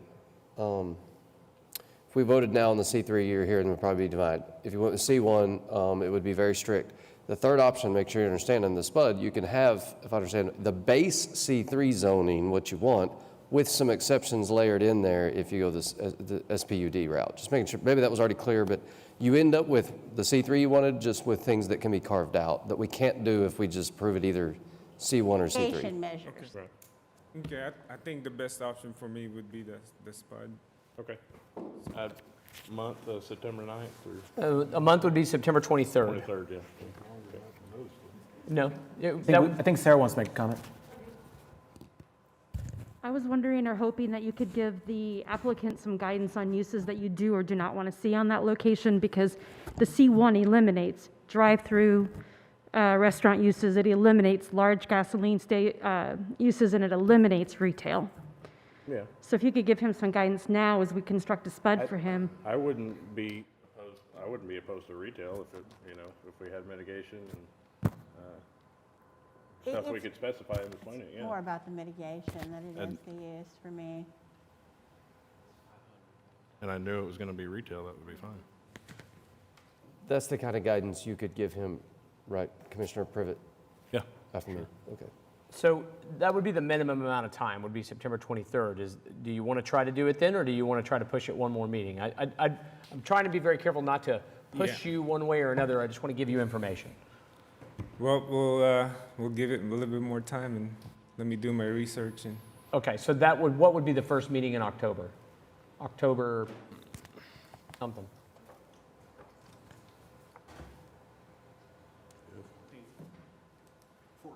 Fourteenth? October 14th. Okay, so if there's no further discussion on it, let's continue the item to October the 14th. Okay. Thank you very much. Thanks. Good luck. Oh, thank you. Want to make that motion, Mike? Yeah. I have a motion and a second to continue. Do we? PC, yeah, it's made on PrimeGov. Oh, never mind, now it's not. Somebody made it. I'll take a motion. Got a motion to continue PC 10756 to the October 14th meeting. Okay, I have a motion which was seconded by Commissioner Coffey to continue item 10, PC 10756 to October 14th. Please cast your votes. Janice? Oh, sorry. Thank you. The continuance is approved. Okay, now we're ready for the 2021 Bike Walk OKC update. Okay, we have Max Harris here. He's one of our transportation planners, and he's going to, at the Planning Commission's request, give us a brief overview of Bike Walk OKC and an update, or a status, I should say, about the update for the Bike Walk OKC process, which is going on right now and has been in process for several months now. Thank you, Planning Commission. My name is Max Harris. I work for the Transportation Planning Program in the Planning Department. As Jeff said, just here to provide an update about Bike Walk OKC, update about an update. Just going to kind of go over a few things here. More briefly, why Bike Walk was created and what's in the plan, and then going to get into what's in the plan update, and touch upon what the Planning Commission, how that interaction with Bike Walk OKC goes about. So why the plan? The plan was adopted by Council in spring of 2018. And it was, on the kind of sunset of MAPS 3 and the 2007 bond. And so there were some preceding plans, the 1997 Trails Master Plan, the 2008 Bicycle Transportation Plan, and the MAPS 3 Sidewalk Plan. So towards the end of those funding sources, and then kind of the beginning of the Better Streets, Safer City initiative with the 2017 bond, and sales tax, a master plan for bike and pedestrians was needed. So just some overarching goals here. first and foremost, walking and cycling is safe in Oklahoma City. So as you all know, we have a very large city and a lack of pedestrian and bike infrastructure, although we have invested a lot in our trail system that we have now. But to try to make it safer, our streets safer for walking and biking. And then that's also a little bit of an umbrella to creating greater numbers of people who will walk and bike for all reasons, leisure exercise and just to get places. And then also, very importantly, to try to connect people to create more access to jobs, public transit, commercial districts, schools, parks, other land uses around people's residents and neighborhoods and things. And then going off of that to break down barriers to walking and cycling, not just the connections, but also real physical barriers like rivers and interstates. That's where kind of pedestrian bridges come into play and improving underpasses and things like that. So what's in Bike Walk OKC? A lot. So just briefly, the plan creates a citywide bike network, bike and trail network, and that's in Chapter 2, the Bike and Trail Planning section. And so, really kind of a lot of analysis went into this, and there was a steering committee for the original plan. So lots of kind of charrette-style meetings and public meetings as well. To really take some of what was in previous plans and also create a new network for bike and trails as well. And then Chapter 3 is the sidewalk, or is the pedestrian planning section. So identifying sidewalk projects, and there were several categories in sidewalks, and one was the pedestrian priority areas, trying to capitalize on core neighborhoods and really get granular and make them, a plan to make them walkable neighborhoods. So that's the pedestrian priority areas, and we also have transit, priority transit locations where there's high ridership and working with Embark there as well. And priority park and school locations to try to create better access for residents to get to school, their local schools and parks. And then a lot of technical analysis in the plan, so looking at things like pedestrian collisions and bike collisions, and seeing where they're the most, looking at these patterns and trying to address them in the plan. And then we also have something like a PEAT analysis, a pedestrian environmental assessment tool. We actually work with a UCO class every semester. They go out and do surveys for us. So we created this tool to help us get more ground truthing and get a better idea of what's out there. And the last chapter is prioritization. It's the implementation chapter. And for each category in sidewalks and each category in bike and trail, we created a prioritization process and methodology that establishes criteria and ranks projects in each category. And then at the very last of the plan, the last couple of pages actually, is the action plan, and that might be most relevant to this body. We're looking at code updates, policy updates, and going to be working with the development code update that's also simultaneously going on right now. So I circled a couple things that are worth pointing out. Just as an example, adopt a bicycle parking ordinance that establishes guidelines for bike parking linked to land uses. We don't know exactly what this looks like in the code update, but we know that it's a goal, and we want to try to fit it best in there. In the best way it can. So whether that's being the flexibility to replace some parking stalls with bike racks or something like that, trying to see where that fits best. And then below that, require a right-of-way to be set aside for bike and trail facilities. Again, this is just a guideline, a goal, and with the intention of trying to establish with like subdivision and zoning regulations and other large developments where we identify trails to try to work with developers to create that space, either a trail itself or leave the space for us to come in later and build the trail when the funding opportunity arises.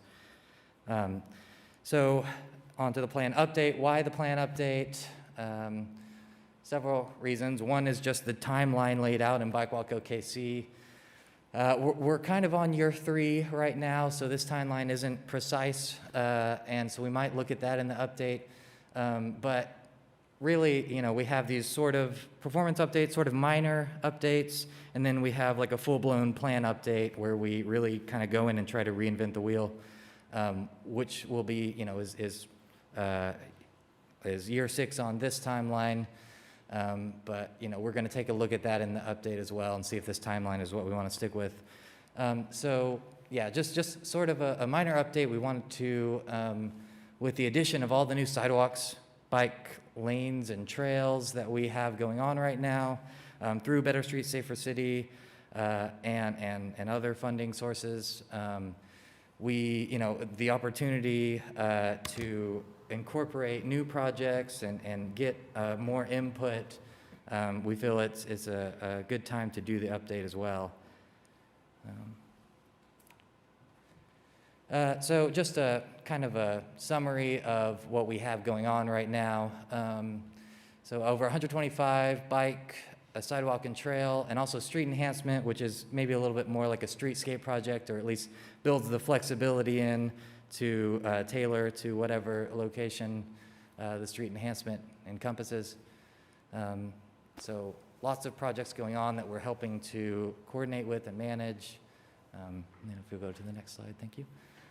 And then quite a bit of investment that we have as well. So this is a combination of the Better Streets, Safer City, which is the 2017 bond and sales tax initiative.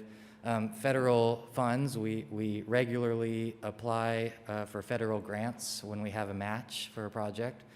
MAPS 3 and also MAPS 4, which I think on the next slide here.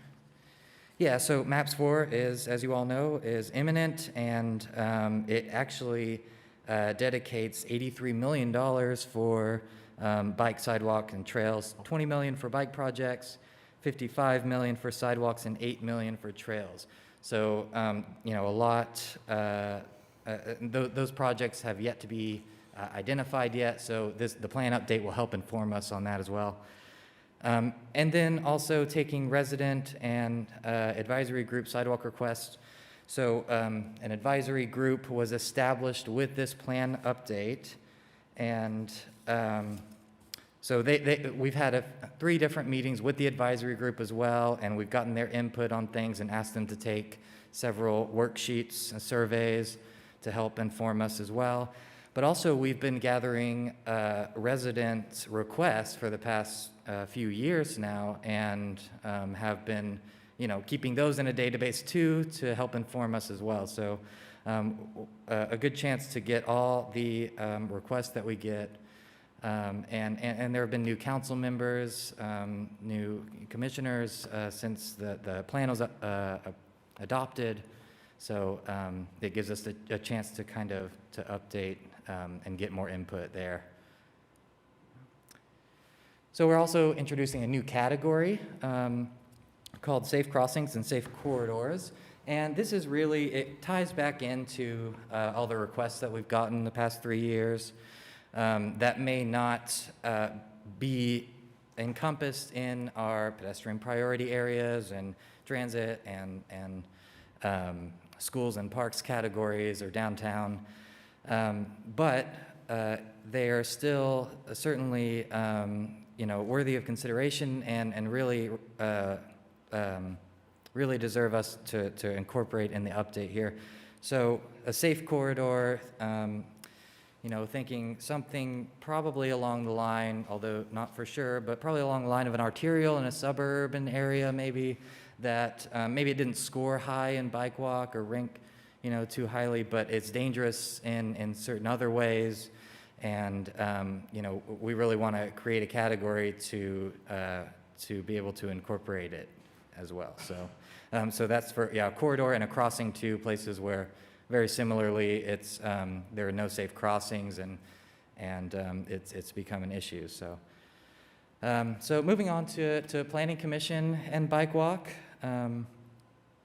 So just first of all, the Bike Walk OKC has been used as a guide for many different boards and departments, and even other agencies like ODOT or ACOG.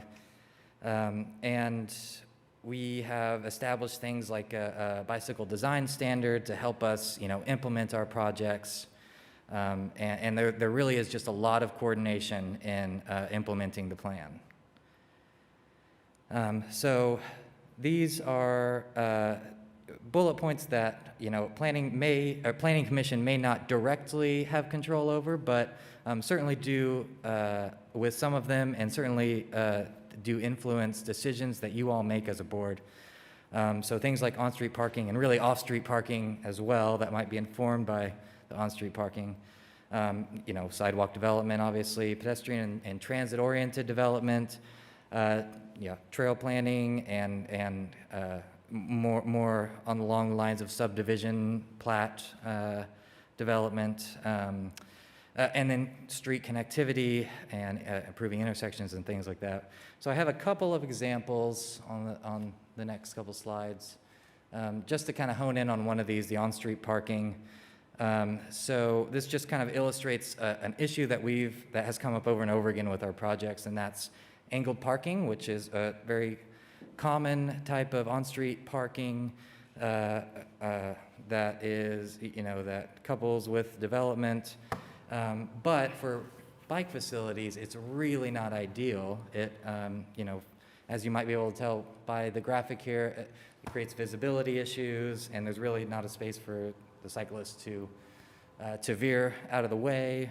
So we really want to try to avoid that if we possibly can, and do something like on the right there, which was parallel parking. And we actually have in the design standards where you create the buffer zone between the parallel parking and the bike lane to account for the door zone, which is sort of a new development and sort of a learn as we go type of thing as well, because all the Project 180 bike lanes don't have that door zone, and that's something that we heard feedback on and wanted to incorporate. So this is just another example that was semi-recent about, it was a redevelopment project and had angled parking, and it is sort of a story that current planning staff was able to work with the developer and establish that parallel parking instead, or at least the flexibility for that, because we did have a bike project there. We also had sidewalk. We wanted to create ADA access and sidewalks there too. So again, that's not, it has its place in a zoning hearing, but it's really us working with developers and trying to identify developments that have a funded or planned project and try to get that established on the front end. So the other example on the next slide is, it's just another example of, this is actually Chartel and 4th Street, where Okura has an affordable housing project, and we have protected bike lanes on Chartel and buffered bike lanes on 4th Street. And just an example where we kind of coordinated with everyone on the front end, and the actual Chartel and 4th Street, I think, are different projects as well. So there was project coordination along with developer coordination, and we're able to get everything accommodated accordingly and make sure that there was no conflicts there as well. So those are just a couple of examples that I wanted to kind of throw in at the end. And that's pretty much all I had. I just wanted to open it up for questions, discussion. You can find the full plan at bikewalkokc.org or download it chapter by chapter. And of course, if you have any other questions after the meeting, then feel free to contact me as well. I've got a couple, I think. First one, great presentation, appreciate it. In terms of our review, as far as, I guess, and I'm sure this will happen, I guess, with the code update and all of that, when we see projects you know, we hear the traffic report about those thoughts. Are the bike and I mean, when we always hear about sidewalks as well, but are these bike issues going to start becoming something that we entertain or hear about like in the report so we can know that we should be taking those things into account, or? So it's a good question. I think, again, I'll maybe defer to Jeff on what exactly the commission would approve or not, but just at least having that maybe in the staff report or in, you know, as information for a particular zoning case, I think is just to make sure that you all are well informed about what's going on the street. And, well, go ahead, Jeff, I'm sorry. You had a just- response. Yeah, absolutely. And it's something that, so current planning with Max's section, the transportation planning section, they'll coordinate and see if they have any issues. And to the extent we need to, we'll, you know, suggest TEs or suggest that they change a site plan if needed to accommodate a bike facility or a planned bike facility. So yeah, to the extent you need to, we'll bring that to your attention. And the same thing is going on in the Traffic Commission as well. Good. They look at the bike walk plan and see if a project affects a planned facility or a funded facility, so that they can make adjustments accordingly. So then I guess my second question is the age-old argument that I know that we're going to hear, should Mr. Box be here, is it in the code?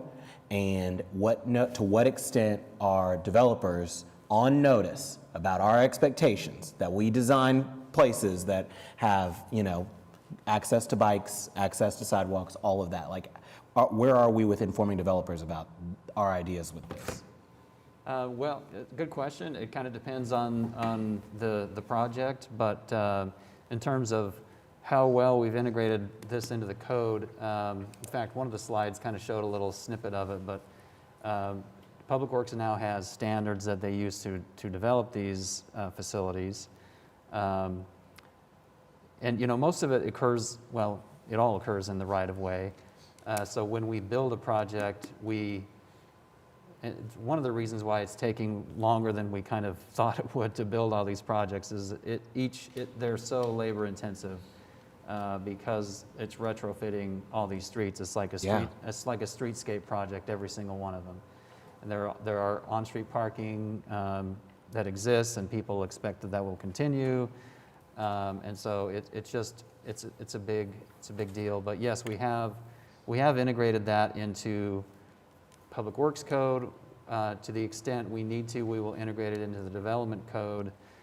And I wanted to bring up one example. So we talked about sidewalks, and Max mentioned some numbers, you know, how much money we're spending on sidewalks. Well, it's really a drop in the bucket compared to the need. A couple years back, we did an analysis.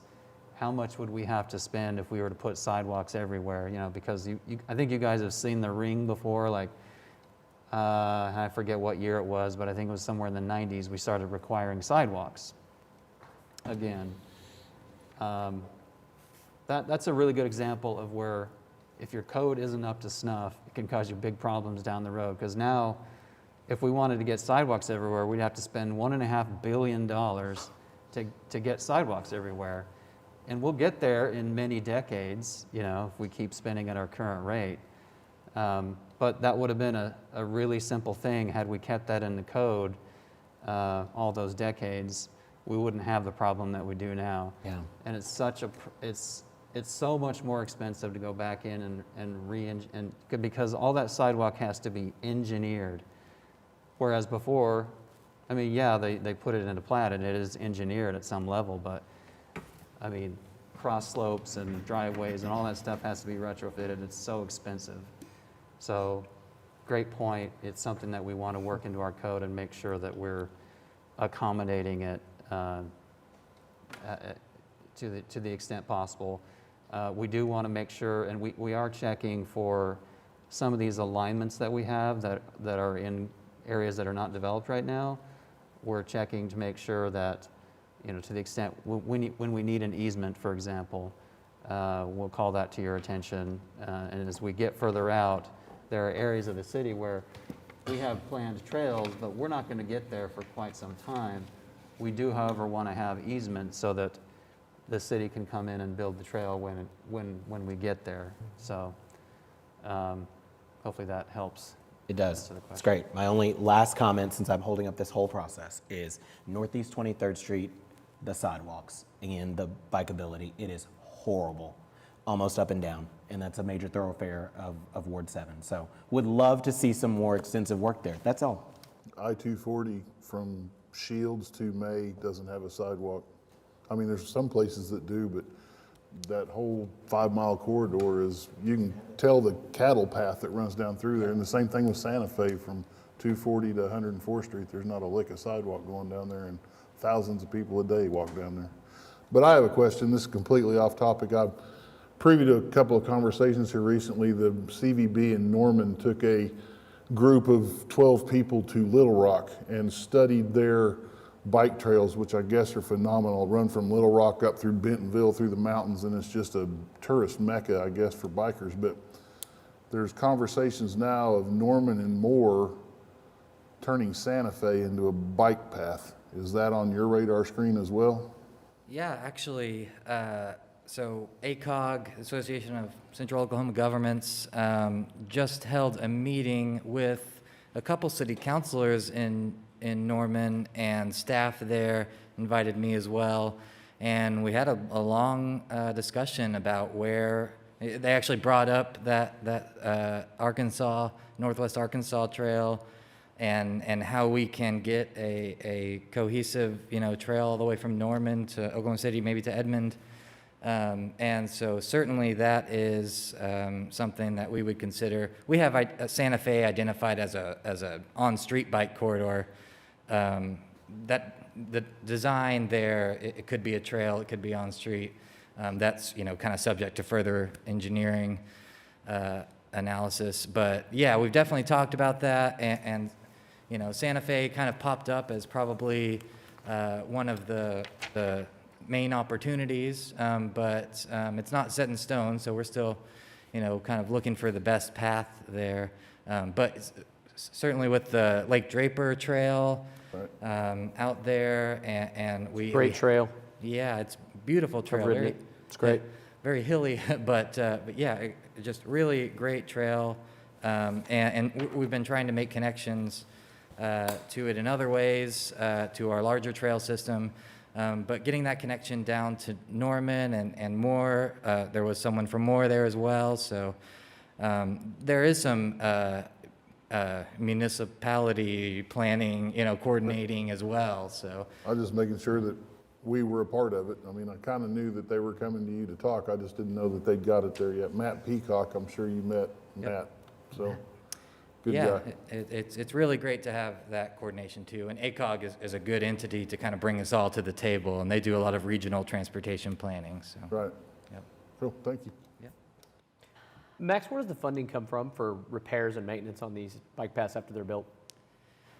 So it depends on the type of facility. If it's a trail facility, then the Parks Department maintains all of our trails. And on street bike facility, bike lanes have just really recently established, Public Works Department has established a on-street bike maintenance fund for this fiscal year. And I believe they also are establishing a bike lane maintenance crew as well. So,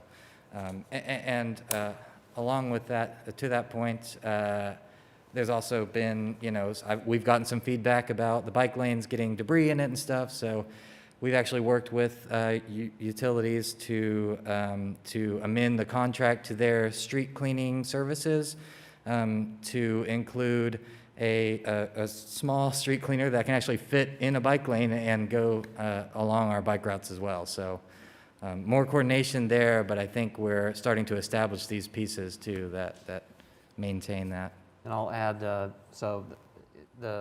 well, two things. We really should get a picture of that street cleaner, because I've heard that it's very cute, very skinny. Be great for presentations. But in terms of the funding source, we actually spent, so Planning and Public Works jointly administer, staff the Community and Neighborhood Enhancement Advisory Board, which oversees the sales tax portion of Better Streets, Safer City. And most of the money for trails, for example, went to just resurface existing trails. So that's kind of, you know, when we see these numbers that, oh, we're going to build all these new trails, well, not really. We've got to spend so much money to maintain the ones we have. So just something to keep in mind. Yeah, the Better Streets, Safer City Sales Tax Board made that decision to spend a certain percentage on resurfacing, in that case for trails. And you know, maintenance for bike lanes too. I think, you know, when there is regular street resurfacing, I think we expect that it'll be, if it has a bike lane on it, it'll be repainted as is. So that's, you know, one way to get, you know, the green paint back on there and things. I'm not sure how to fix this, and it's kind of humorous, but I go to a breakfast in Capitol Hill every other Friday or so, and driving up Walker on the residential parts of Walker there where you have bike lanes and delineators. Well, on Fridays, the people put their trash cans out in the bike lanes, and the big trash truck comes along, grabs a trash can, and pulls all the delineators up out of the ground, picking up the trash can to dump it and sets it back down. So every week there's 27 new delineators missing from the ground because of a big blue trash truck sucked it up out of the ground. Like I said, it's just, there's not much you can do about it. Those people have to put their trash somewhere, but. That might answer some questions for us, actually. Now we know the culprit. Yeah. We know that we've had the issue of delineators, you know, coming up. And Now you know why. Yeah. And that happens, and we've known that happens in other cases. Our Will Rogers Trail that was built by Maps 3 has a portion with delineators, and that happens occasionally too. So that's one thing that the maintenance crew is supposed to address as well. We're also looking into new delineators. Our Public Works paving staff is that might have bigger bases and might actually secure, you know, to the ground a little bit better. So, yeah, well, they would have to contend with the garbage truck. So, you know, I don't know. I would like to say, you know, my reading of state statute puts all of this right in our purview. And once you've adopted a plan, you know, then public improvements that are, you know, made are supposed to be reviewed by Planning Commission in order to make sure that they're consistent with that plan. So, you know, that didn't happen with Project 180 for reasons that I've never quite fully understood. But, you know, as these projects go forward, it's all part of what we're here to do. And I think the issue of, you know, parking versus bike lanes is a big deal in wards 7, 2, and 6 especially, where we are looking to revitalize smaller commercial areas that don't have a lot of parking other than on the street. To suddenly say, well, we're going to change your diagonal parking to, you know, where you have 7 places to parallel parking where you'll have 2, you know, that's a big deal. And while it is very important that developers are involved in this process, it's also very important that business owners are involved in this process. I'm a big believer in healthy living. I'm a big believer in these bike paths. I'm a big believer in the trails. Love all of it, want to see it happen and enhanced and all of that. But I do think at some point, you know, we have to give some thought to how many people that really impacts versus how many people there are who drive, and, you know, and our goals for pedestrian, you know, walkability also. And that's a big mix. It's a big hopper to turn. But, you know, I think that those things are going to have to coexist, especially in the older parts of the city where you are really talking about, you know, redoing an existing infrastructure. You know, I think it's retrofitting. It's just is a big, big, big issue, especially as it affects commercial users, commercial business owners, and infill development. We might want to think about forming some kind of a subcommittee to even work with traffic. I know they're big in the middle of all this, and you know, to keep informed on a more, granular level. This is all stuff that I think of only in terms of, kind of vague, what a great idea kind of ways. But then as problems occur, especially with, conflict with parking in the older parts of the city, then you see that it's not all just ice cream and lollipops,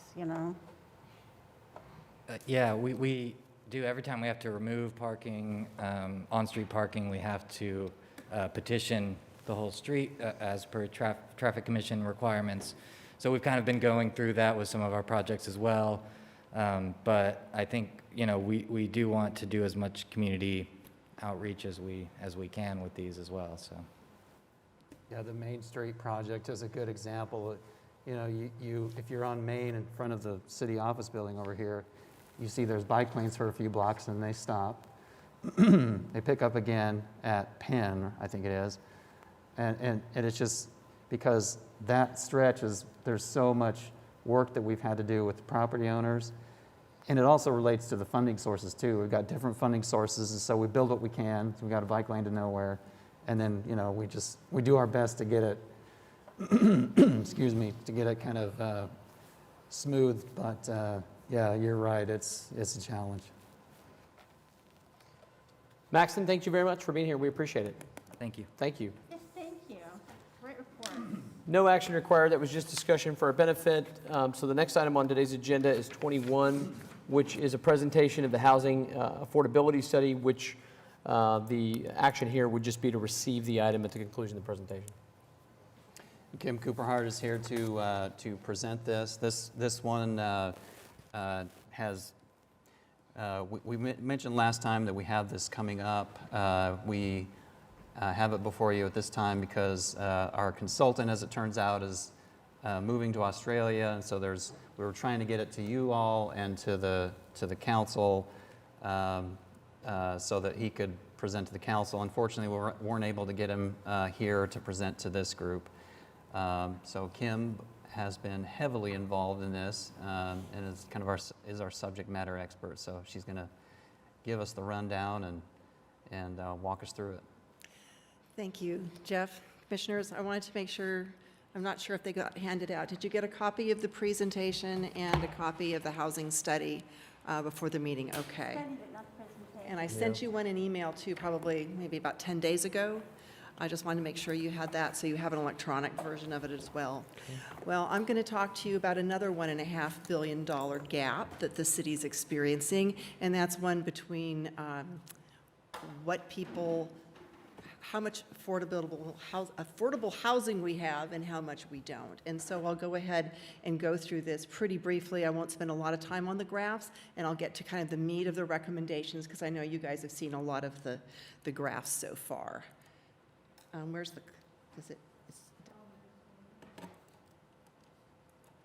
Do I touch the screen? Okay, you can go again. Thanks. I'll just nod at you. Okay. I think you may have seen this. What we're trying to do is we're really trying to understand the supply and demand, develop strategies so people can have affordable shelter, and pursue program opportunities that benefit lower income households. As you may be aware, if you have enough money for shelter, it's probably not a big issue for you. You may be able to spend upwards of 50% or more of your income on shelter because you have enough to take care of all those other living things. When you're down to making less than $30,000 or $25,000 a year, and you're spending 30 to 40% of your income on housing, it doesn't leave a lot left over for other things. So that was part of the impetus of wanting to do this. Go ahead, Cindy. What we did in terms of our approach, we had an advisory group.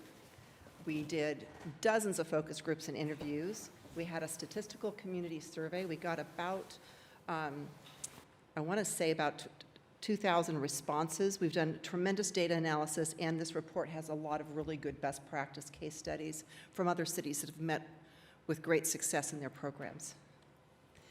Here are our key findings. I'm going to go back to these at the end of the presentation, so I just kind of wanted to let you know what our general findings identified. We have a very strong, resilient economy in Oklahoma City. You'll notice, and we hear in the headlines, whenever there's a shock that happens globally or even nationally, Oklahoma City tends not to have those big, hills and valleys. We kind of go a little bloop. We may not grow as fast as everybody, but we also don't slip as fast as everybody either. Our renters here confront limited housing options. And this is a really important point for folks to understand, is that our low-income rental environment is crud for most people. And it's part of the revolving door between homelessness and people who trying to stand on their own, get back into housing, but the conditions, the lack of tenants' rights, and a whole suite of other things are really acting against people in that real low-income rental population. The current ownership product we have found may be a little bit misaligned with the market, and we'll talk about that briefly. And then we have the system. So we looked at this in three ways. We looked at this through the lens of ownership, through the lens of being a renter, and then just the system, which is regulatory framework, lending practices, and so forth. So this should not say approach, this should say recommendations. We want to increase the inventory and diversity of affordable rentals. We want to preserve long-term affordability and habitability. You may have heard of that as preservation of NOAH, or naturally occurring affordable housing, NOHA. And we want to bolster the system. We need financial literacy. A huge portion of our first-time home buyers are rejected because of credit issues, and that's usually not related just to income levels, but related to financial literacy. So there's a lot of things we can do besides just building units. So that's where the system part is, with partners, tenant counseling and rights, supporting opportunities, refining development incentives, and again, we wanted to track a little bit with the code update, and these things, I think we had hoped that they would align in time and kind of the two ships would sail together, but we got a little out of sync with the last year, and some projects taking longer, ours did too, so we're trying to connect back into the code framework. So that's those are the things on the left side. On the right side's more of the organizational things. We need to put together a housing framework. Go ahead, past findings. These are the graphs. Employment, you can see Oklahoma will be in gold in all these slides, and the United States is in blue. Carry on. Population growth, again, we're kind of middle of the road, although we've grown faster than a lot of our peer cities. On these graphs that you'll see, we picked Austin, Nashville, Fort Worth, Tucson, Kansas City, Omaha, Tulsa, St. Louis, and Wichita as our peer cities, consistently on each of these graphs. Rental rates. One of the things that has happened in Oklahoma City is that our studio rental rates have gone through the roof. We're not so sure why that's happened, but there's high demand for it. Go ahead. This is where I was talking about a mismatch. This is kind of a little complicated when our consultant knows this because he built this image, and so I'm a poor interpreter for his benefit. But the thing I really wanted to point out is that you can see where the bulk of the new development is happening, is out on the fringe, and that the increase in 3 to 5 person households in the last 10 years has been about 7,000. There's about 7,000, 3 to 5, but we've built almost 22,000 housing units to accommodate them. Whereas we've had an increase of almost 20,000 1 to 2 person households, and we've only built 3,600 units to accommodate them.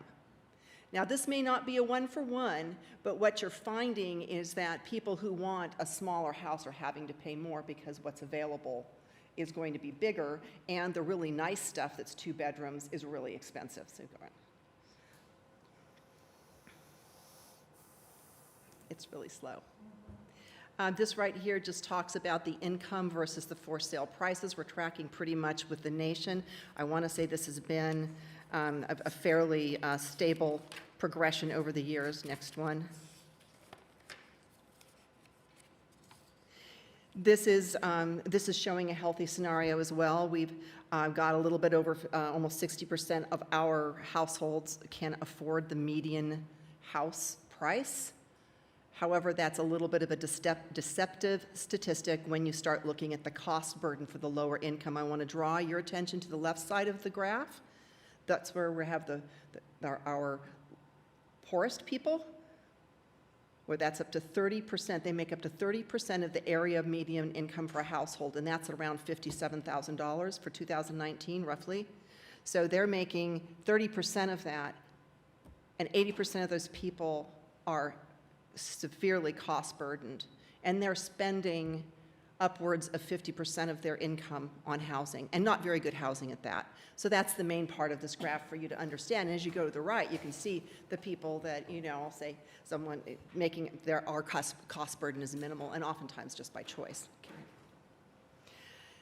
In our survey, we came out with when we talked about the system, and we talk about preserving naturally occurring affordable housing, one of the things we want to do is we want people to be able to afford where they're at, and part of that is making sure that they're able to afford condition issues in their homes.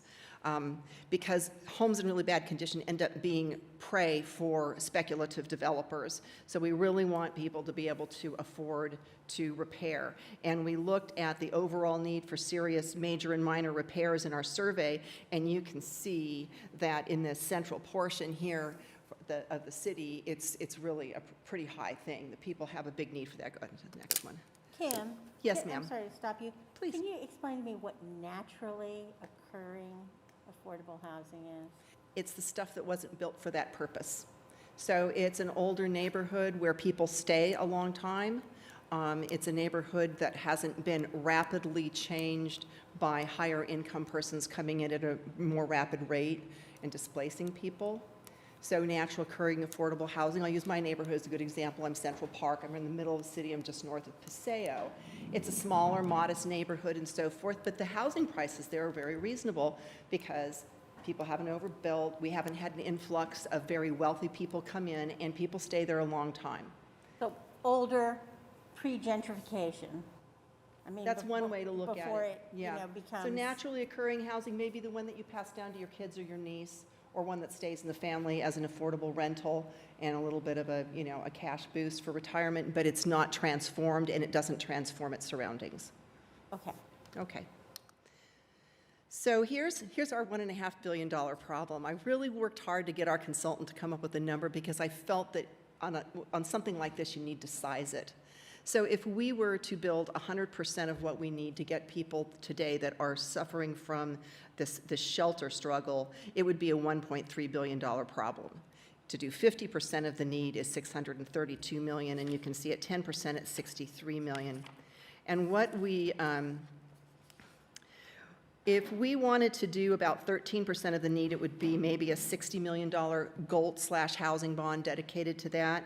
If we wanted to target 20% of the need, we'd be looking at a $150 million housing bond/GOLT. I mean, we just using that in that same category.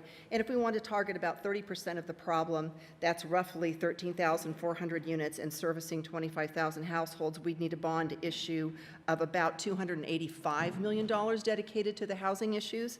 And by comparison, Austin's last bond issue for housing was $250 million. So just wanted to point out that there's guidance from OKC on this. This was not a, you know, we didn't run off the rails here in terms of the context of housing with our comprehensive plan. Maintaining diverse housing stock and well-maintained properties is a goal of our city's plan. And the community also, if we go to the next slide, one of the questions that we asked in the survey is, do you think the market's going to take care of itself? And 64% of renters said heck no, and 51% of renters said no. We also asked, would you support, do you think that the city should be involved somehow in any of this? And 85% of the renters said heck yes, and 60% of the owners did. You can see the answers to some of the other questions, which is helping us with our code development update because we're looking at things like accessory dwelling units and supporting neighborhoods where there's a housing variety, such as one of the cases you saw today that had multifamily and single family, shared wall. And so in certain areas of the city, those are more supported than in others, and that's in the report. And it shows you by sub-area where accessory dwelling units are favored and would be supported versus other areas where they're like, nah, maybe not here. So, go ahead. Is there a rule of thumb about that? Is there something you can generalize about the? I think in the denser areas where people are already bumping elbows, they know we need to make room. for others, and when you make it, when you're out, that's not as apparent yet. I noticed that as a cultural thing coming here from California, because I'm originally from the Bay Area, and we have a lot of environmental constraints in California too, and people are used to regulations about these things, because everybody's bumping elbows. It's like, no, you can't. So you have to go up, and you have to be diverse, and we've had a luxury here of spreading out, which is fine. But there are some people where we want to concentrate our investments toward the core, a lot of the things that are in the plan and things that you all talk about on a regular basis here. So here's our owner and renter strategies. These are in your report and a copy of the PowerPoint. I know that I'm probably one of the last things standing between you and a comfortable ride home, so I want to make sure I give plenty of time for your questions. You can go on to the next slide. I think this is our closing thoughts slide, and maybe you could just, here it's not a one-size-fits-all. We're really trying to do a holistic approach to this. And we understand that the city's role in this, there's some things that we have direct impact on. We have CDBG funds where we do housing rehabilitation. We have some things where we could probably do some rental assistance or work with legal aid to help renters get tenant counseling. We may even be able to do some production of units, but this is going to be a wider partnership approach. And some of these things are a little bit of low-hanging fruit, like financial literacy, and some of these things are maybe going to take a little longer, and we may not be the lead on the hill for all of the things that need to be done, so we need to develop some partnerships. But before we do that, we need to start with an implementation framework and do some prioritization, and that'll be up to leadership. We present this at council next Tuesday. David will be here to do a much better job than I did, and so make sure that you watch council on Tuesday to catch that, and I'm happy to answer any questions. You said something about bond issues, Stu. I hope I'm not saying something just off the radar, ignorant. Have we ever included in a bond issue money for affordable housing? Yes, we have. In the GOLT bond that was passed in 2017, Jeff, remind me, was it 20 million? It was 10 million. 10 million? I'm a wishful thinker. It was $10 million for affordable housing. Some of that's been used. And in MAPS 4, we have a special proposition, I don't have it with me, that is for an affordable housing support and development of units. Yeah, that's 50 million. It's titled homelessness, but it's really building affordable units to prevent to prevent homelessness and also to house those that are homeless. And it's for those folks that Kim talked about, that kind of that bar chart, you know. The lower your income, the more at risk you are, and so that money is intended to really help out that end of the income spectrum. And do we spend that money on brick and mortar stuff, or is it programs and I mean? Mostly brick and mortar.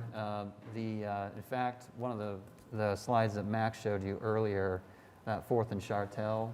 That uses affordable housing money, some of the city's affordable housing money. I think it was $2 million in that project. And we've done several others. In fact, you'll see, hopefully, going up in the near future, a new project called Alley's End on Broadway. Sorry about that. Yeah, that also will have some affordable housing city money in it. And then, of course, MAPS 4. It remains to be seen how that money is going to be used, but a lot of it, I think the lion's share will be brick and mortar and partnerships with the Housing Authority and possibly others. Is that possibly some of the new homes being built west of Martin Luther King on 12th, 13th, 11th? D.R. Horton went in there and bought up a whole bunch of dirt and has put in a ton of really nice little 2-bedroom houses. Is that one of Ian's projects? I don't think that one is one that's received city subsidy anyway, but I could be wrong. I think the ones that we've done that I can recall are multifamily projects. Yeah. Kim, I started reading the report that you gave us, and I did not get all the way through it. So I'll probably have some questions for you that I'll just email you. Absolutely. There was mention in there about Del City's landlord rental inspection program. And I will tell you they do not manage that program very well. I've been trading voicemails and telephone calls with the planner in charge of that, and she said, I want to go off record one of these days and tell you some lessons learned. Yeah. Yeah. They do not do a good job of that at all. Yeah. So if that's a model program, we can make improvements, and I'll have some feedback for you there. I would love to hear it. Thank you. Thank you.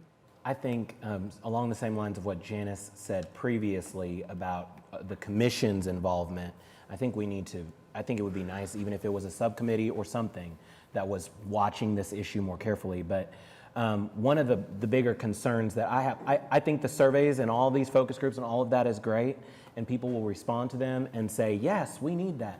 And then when it comes to brass tacks, and it comes to us having to sit here and deal with the people who fill up these pews every 2 weeks on Thursdays, they will object to multifamily. They will object to the idea of affordable housing because they don't want those people to be their neighbors. And so I think something that we need to address head on in all of this is how we market, how we talk to our community about what affordable housing means, about what being a renter means, about the fact that we shouldn't be afraid. Because at this point, I think that people will agree with all of this in principle, but when it comes to the implementation, I think that we're going to continue to run into these problems until we start changing hearts and minds about what this actually means for these kinds of developments being in your community. So I don't know how we can direct resources towards those ideas. I'm sure that among all of the studies that you've done, maybe it's addressed. I haven't read the report, so I apologize. But I'm just curious if you've given any thought to that or what we might be able to do to combat that. So there's a couple things.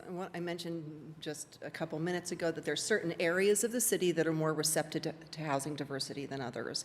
So in terms of piloting and looking at our code development updates, we may have some opportunities there. We also may have some opportunities for some spuds in certain areas of the city where what you're talking about, the resistance, and compatibility is a huge thing for everyone, I think it's also, it's a very deep question that you ask, because when people think of those people who need assistance or those people who are renting, it kind of gives you pause when you recognize that 40% of the households in Oklahoma City are eligible for assistance. Those are your neighbors. Mm-hmm. Those are my neighbors. And when you think of that as being almost, half the households in the city are struggling and need help, I don't think that it's a unique carved-out population of people that should carry a stigma.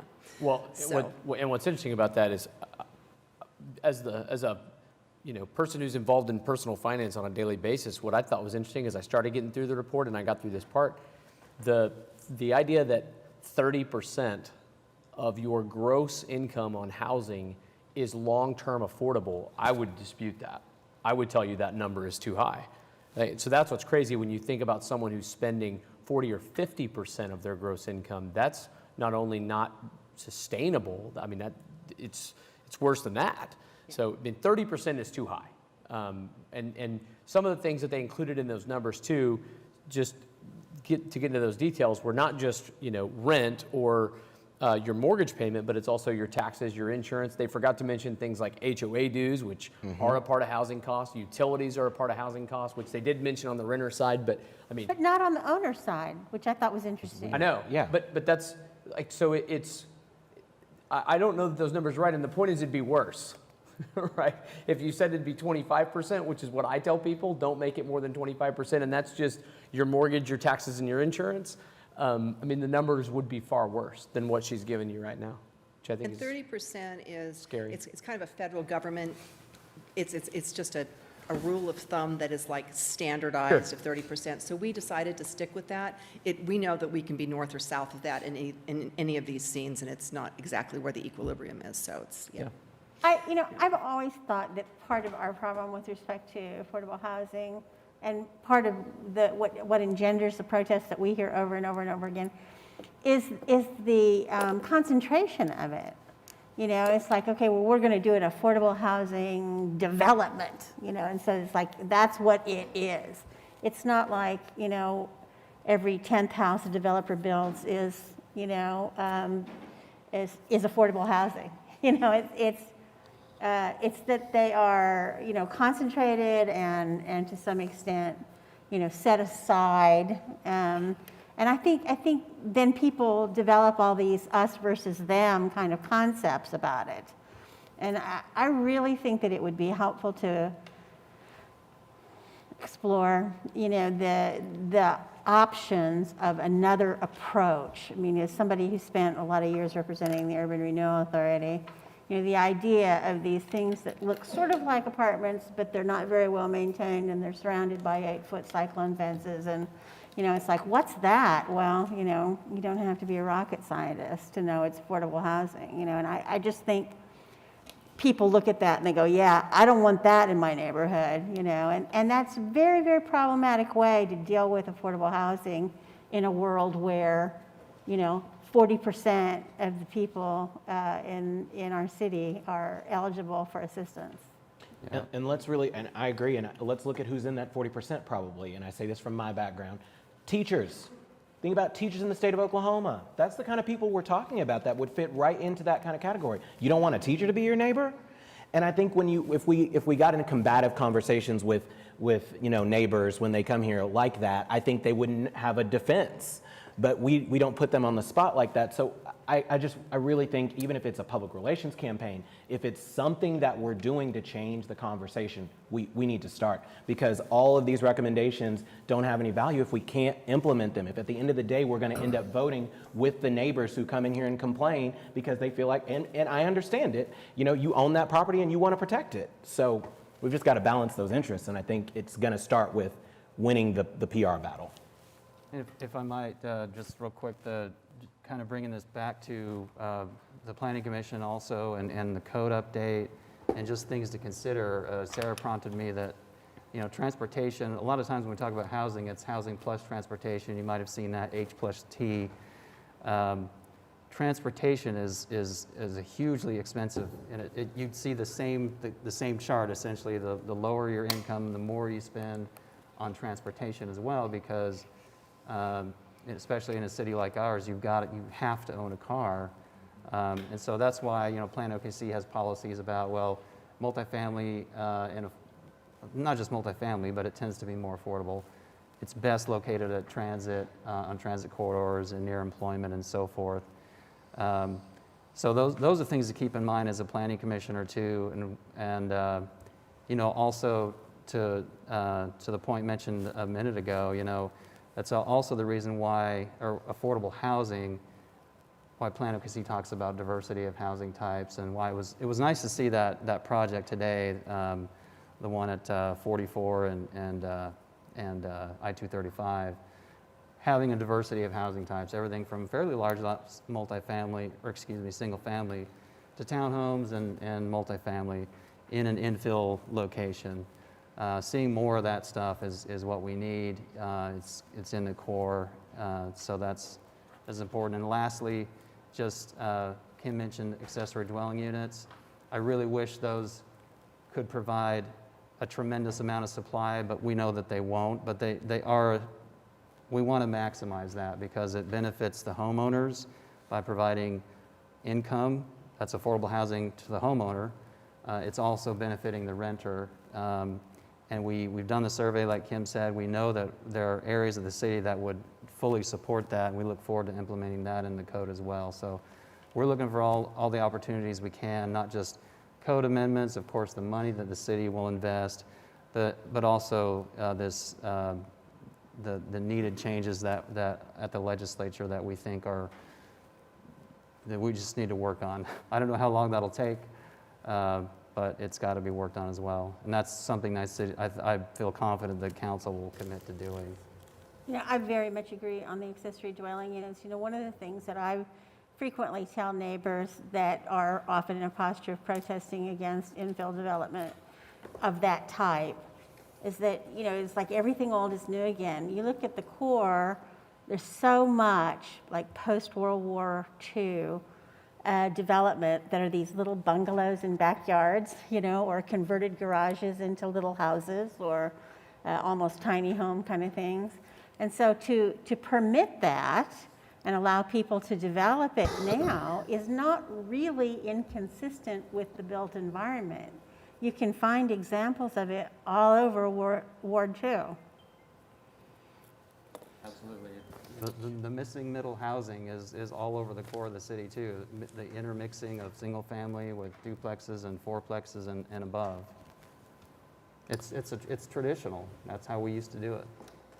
I don't disagree with what either one of you said, but I'm curious about, on a large scale, how you're going to entice a developer with the cost of dirt and the cost of materials right now to not build the highest best use as opposed to an affordable house. I mean, location has a lot to do with it, but at 172nd and County Line Road, you're not going to go in and put in, 360 square foot homes. No, anybody who said in the survey that the market would take care of itself on affordable housing doesn't understand the economics of developing real estate, because it will never take care of itself. It has to be, it Old has to Douglas be High School subsidized. is a perfect example. They spent millions to redevelop that. They'll never get the money back. I mean, it's a neat project, but Urban Renewal came in and spent a ton of money on that. Gary Brooks was the one who did it, wasn't he?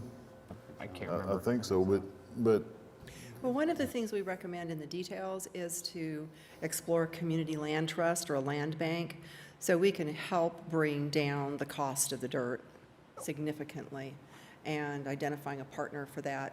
There's been, Tulsa is dipping into doing that, and there's some good case studies across the nation where community land trusts have helped build out the infrastructure for affordable housing financially. that was just last It's a Tuesday help. on I the mean, council. it's one of those things, like if you look at all the funding sources for something like, the Skirvin Hotel, and there's like 20 line items. I mean, an affordable housing project looks like that. It's not like the borrower and the lender, and the guy who owns the land. It's like there's 20 things that go into it. So we know that the system challenges in financing and leveraging partnerships is something that takes a lot of social and political capital to build. And being able to virtually give away the dirt is a huge, huge plus in a situation like that. I mean, if you can take away that cost and incentivize the other development costs, I mean, urban renewal couldn't function without being able to do that. So. This was a conversation in the last council meeting about the high-rise apartment complex they're trying to build down, and how just the cost of it has gone up so drastically since the inception that now half the council's against it because it's not affordable housing anymore, but it's based strictly on the economics of what's going on in the world right now. So I think that, when you look at, how do you make the design and construction affordable, maybe a high-rise steel construction may not be your first affordable option to keep the housing affordable. So there's things in design to consider. There's the development scale of some of the neighborhoods where affordable housing would fit in is, less than 4 stories. We have a lot of opportunities to do stick building for affordable housing that doesn't have to be high-rise. So, I think choosing those locations and being strategic about that would be really helpful too. Kim, do we have any Hope 6 projects in Oklahoma City? Hope 6? Yeah, are you familiar with that? I am familiar with that. It's one of our federal programs, and I would need to get back to you on that, sir. I don't hear much about that here, and I'm just curious why that is. I don't know. It could be that the funding that Oklahoma City gets is very limited, but I will find out for you. Oops. One of the things that has always been kind of a feature of my tenure on the Planning Commission has been the Commission's commitment to at least eliminate barriers to achieving the goals that it sets for itself. And I know I've heard Asa talk about the fact that he thinks, every R1 property ought to be able to put an accessory dwelling unit in their backyard if they feel like it, without having to get any approval or, change their zoning or whatever.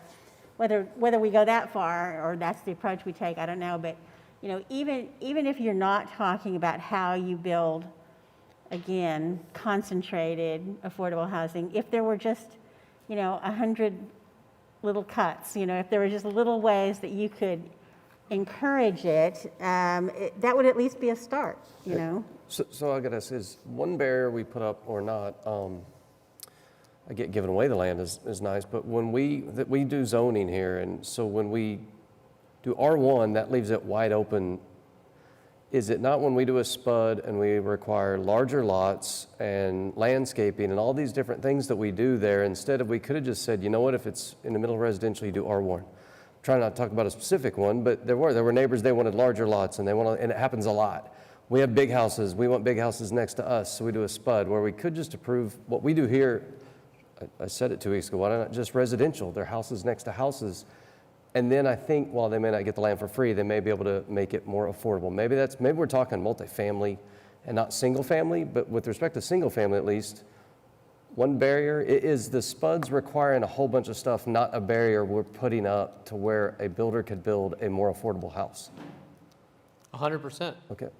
Yeah, I mean, it's a policy discussion that but it's always easy when you're speaking in the abstract on a policy basis. It gets a lot harder when you get into the specific facts of a case that involve very passionate people on an issue. So I think it is actually really important to have that discussion, both with yourself and with others, in situations where there isn't somebody standing up here who's very upset and yelling and they've brought 80 of their closest friends and neighbors, to get in your mind what is a bigger priority for you. There have been instances where we've required that and I've thought it was absolutely right, and there have been instances where I've voted for it and in my heart of hearts I think it's wrong, right? But it's a hard thing to balance evenly when you get into the specific facts of an issue and you're not just speaking in the abstract. It's kind of like these surveys. The survey we looked at last time over, planning and all that, and the survey I'm sure that was done with affordable housing. Look, I can produce a survey and get somebody to say whatever you want me to get them to say. I mean, I can make them check a box that I want them to check, but that doesn't really tell you how they feel till it's personal to them. And that's the challenge. But I agree with you that it should be a policy decision so that you're less apt to make one-off decisions at hearings. Which is why it should be in the code. Which Yeah. is exactly why it should all be in the code. And Yeah. just make us have less discretion over some of those things so that barrier is not even built in. But in our Because- R1 code, if I'm not mistaken, you couldn't have an accessory dwelling that someone else could live in. Number one, that's what I thought. You said put it in the code. I was like, put what in the code? Because that was number one. Number two was, I thought it said on the exterior, the houses or the lots had to be larger, and we have in the code, there was supposed to be a buffer, I thought. If you're right across the street from somebody's multi-million-dollar house, then it had to start a little larger, and then they could get smaller in there. So the code had it. It may not be what the neighbors wanted. They wanted all large houses or pasture. But I thought some of this was in the code, the no dwellings, garage apartments and those things. I think you're really thinking about plan rather than code, and it has to do with, mitigation measures with respect to change in size from, 1 acre or 5 acre lots down to like a straight R1. So You're right. When it was commented that they had to be larger on the exterior, I think that was to be consistent with the plan code. Okay. and that's just a mitigation, Okay. right? Yeah, the plan is Plan OKC is trying to balance all these competing interests. You want to have compatibility and, people invest in, and we hear all the time that, protecting property values, that's a valid use of zoning. But every regulation comes with a cost. Back in the old days, in another life for me, the only other city I worked for, we had design review for everything except everything except single family, and that's something that we always had in mind. Is we're trying to do something that would be cost neutral to the extent possible. So tweaking a site plan is relatively cost neutral, and the form of a building, not necessarily the materials. That's always something that we've got to keep in mind. But yeah, the code can make a big difference, but there is always that trade-off between cost and kind of compatibility and transitions between different uses and different intensities. Well, we do have an action here, which is just to receive this 2021 Housing Affordability Study. I think if you guys are ready, we can go ahead and make that motion and receive it. So moved. Second. Okay. I have a motion, and I'll take the second on PrimeGov when we can get there. Switch your screen, Matt. To receive the 2021 Housing Affordability Study. Computer.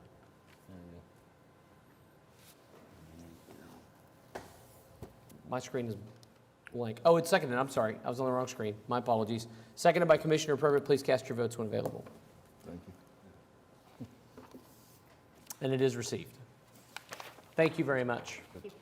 Next item on the agenda is the election of Development Regulation Committee members. Not me. Someone's going to have to refresh my recollection here. Yeah, it's like, So this is so the new bylaw is kind of renamed what used to be. Oh, that's right. Yeah, the Urban Development Committee. Oh. So we need to reconstitute that because they're going to need to convene here shortly. And the idea is that we were doing this in order to prevent a quorum, so we could just have these meetings more flexibly. Right? Yeah, in terms of the difference between, right now it's set up to be the All four of it. people. In the old bylaws, it was the whole commission. The new bylaws, it's 4 people, just like any other committee that you would have. Yep. I nominate Asa. I stuck around at the end of this meeting to make sure you guys didn't put me on a committee. Would anyone like to volunteer for service on that committee? I think we need 3, no more than 4, obviously, people. I'll volunteer. You will, Matt? Okay, so we've got Commissioner Hinkle, Commissioner Highsmith. What happens when you're not here? I don't care why you're not here. I think you'll enjoy it. One more, anybody? Any takers? What's the basic description of it? So just think about all the UDC meetings we had. Yeah. It's that. do that. But you're having those meetings in a manner that doesn't have to be at 11 o'clock or 12 o'clock the same day as a planning commission meeting. Okay. And then you're just basically reporting back to the broader commission. Or on those even in items. person, for that matter. Or They even can- in person, for that matter. Yeah. Does that sound like a nomination for yourself, Claire? Yeah, I'll do it. Okay. Okay, we've got 3. That's a good start. If there's anybody else who wants to do it, speak now, or I think that's enough. Okay. Asa is on he's one of on the stakeholder advisory team for the code update. All the more reason he should be there. Are you volunteering yourself I'm then? putting a star next to Ace's name. Do we need 3 or 4? We just need 3. Okay, At well, I least move, I move approval of the slate as read. Yeah, second. Okay, I'll take that motion. I have a motion and a second to approve Commissioners Hinkle, Highsmith, and Claire to serve on the Development Regulation Committee. Please cast your votes when available. You're welcome, Commissioner Highsmith. I so don't like that name. It sounds really. Highsmith? No.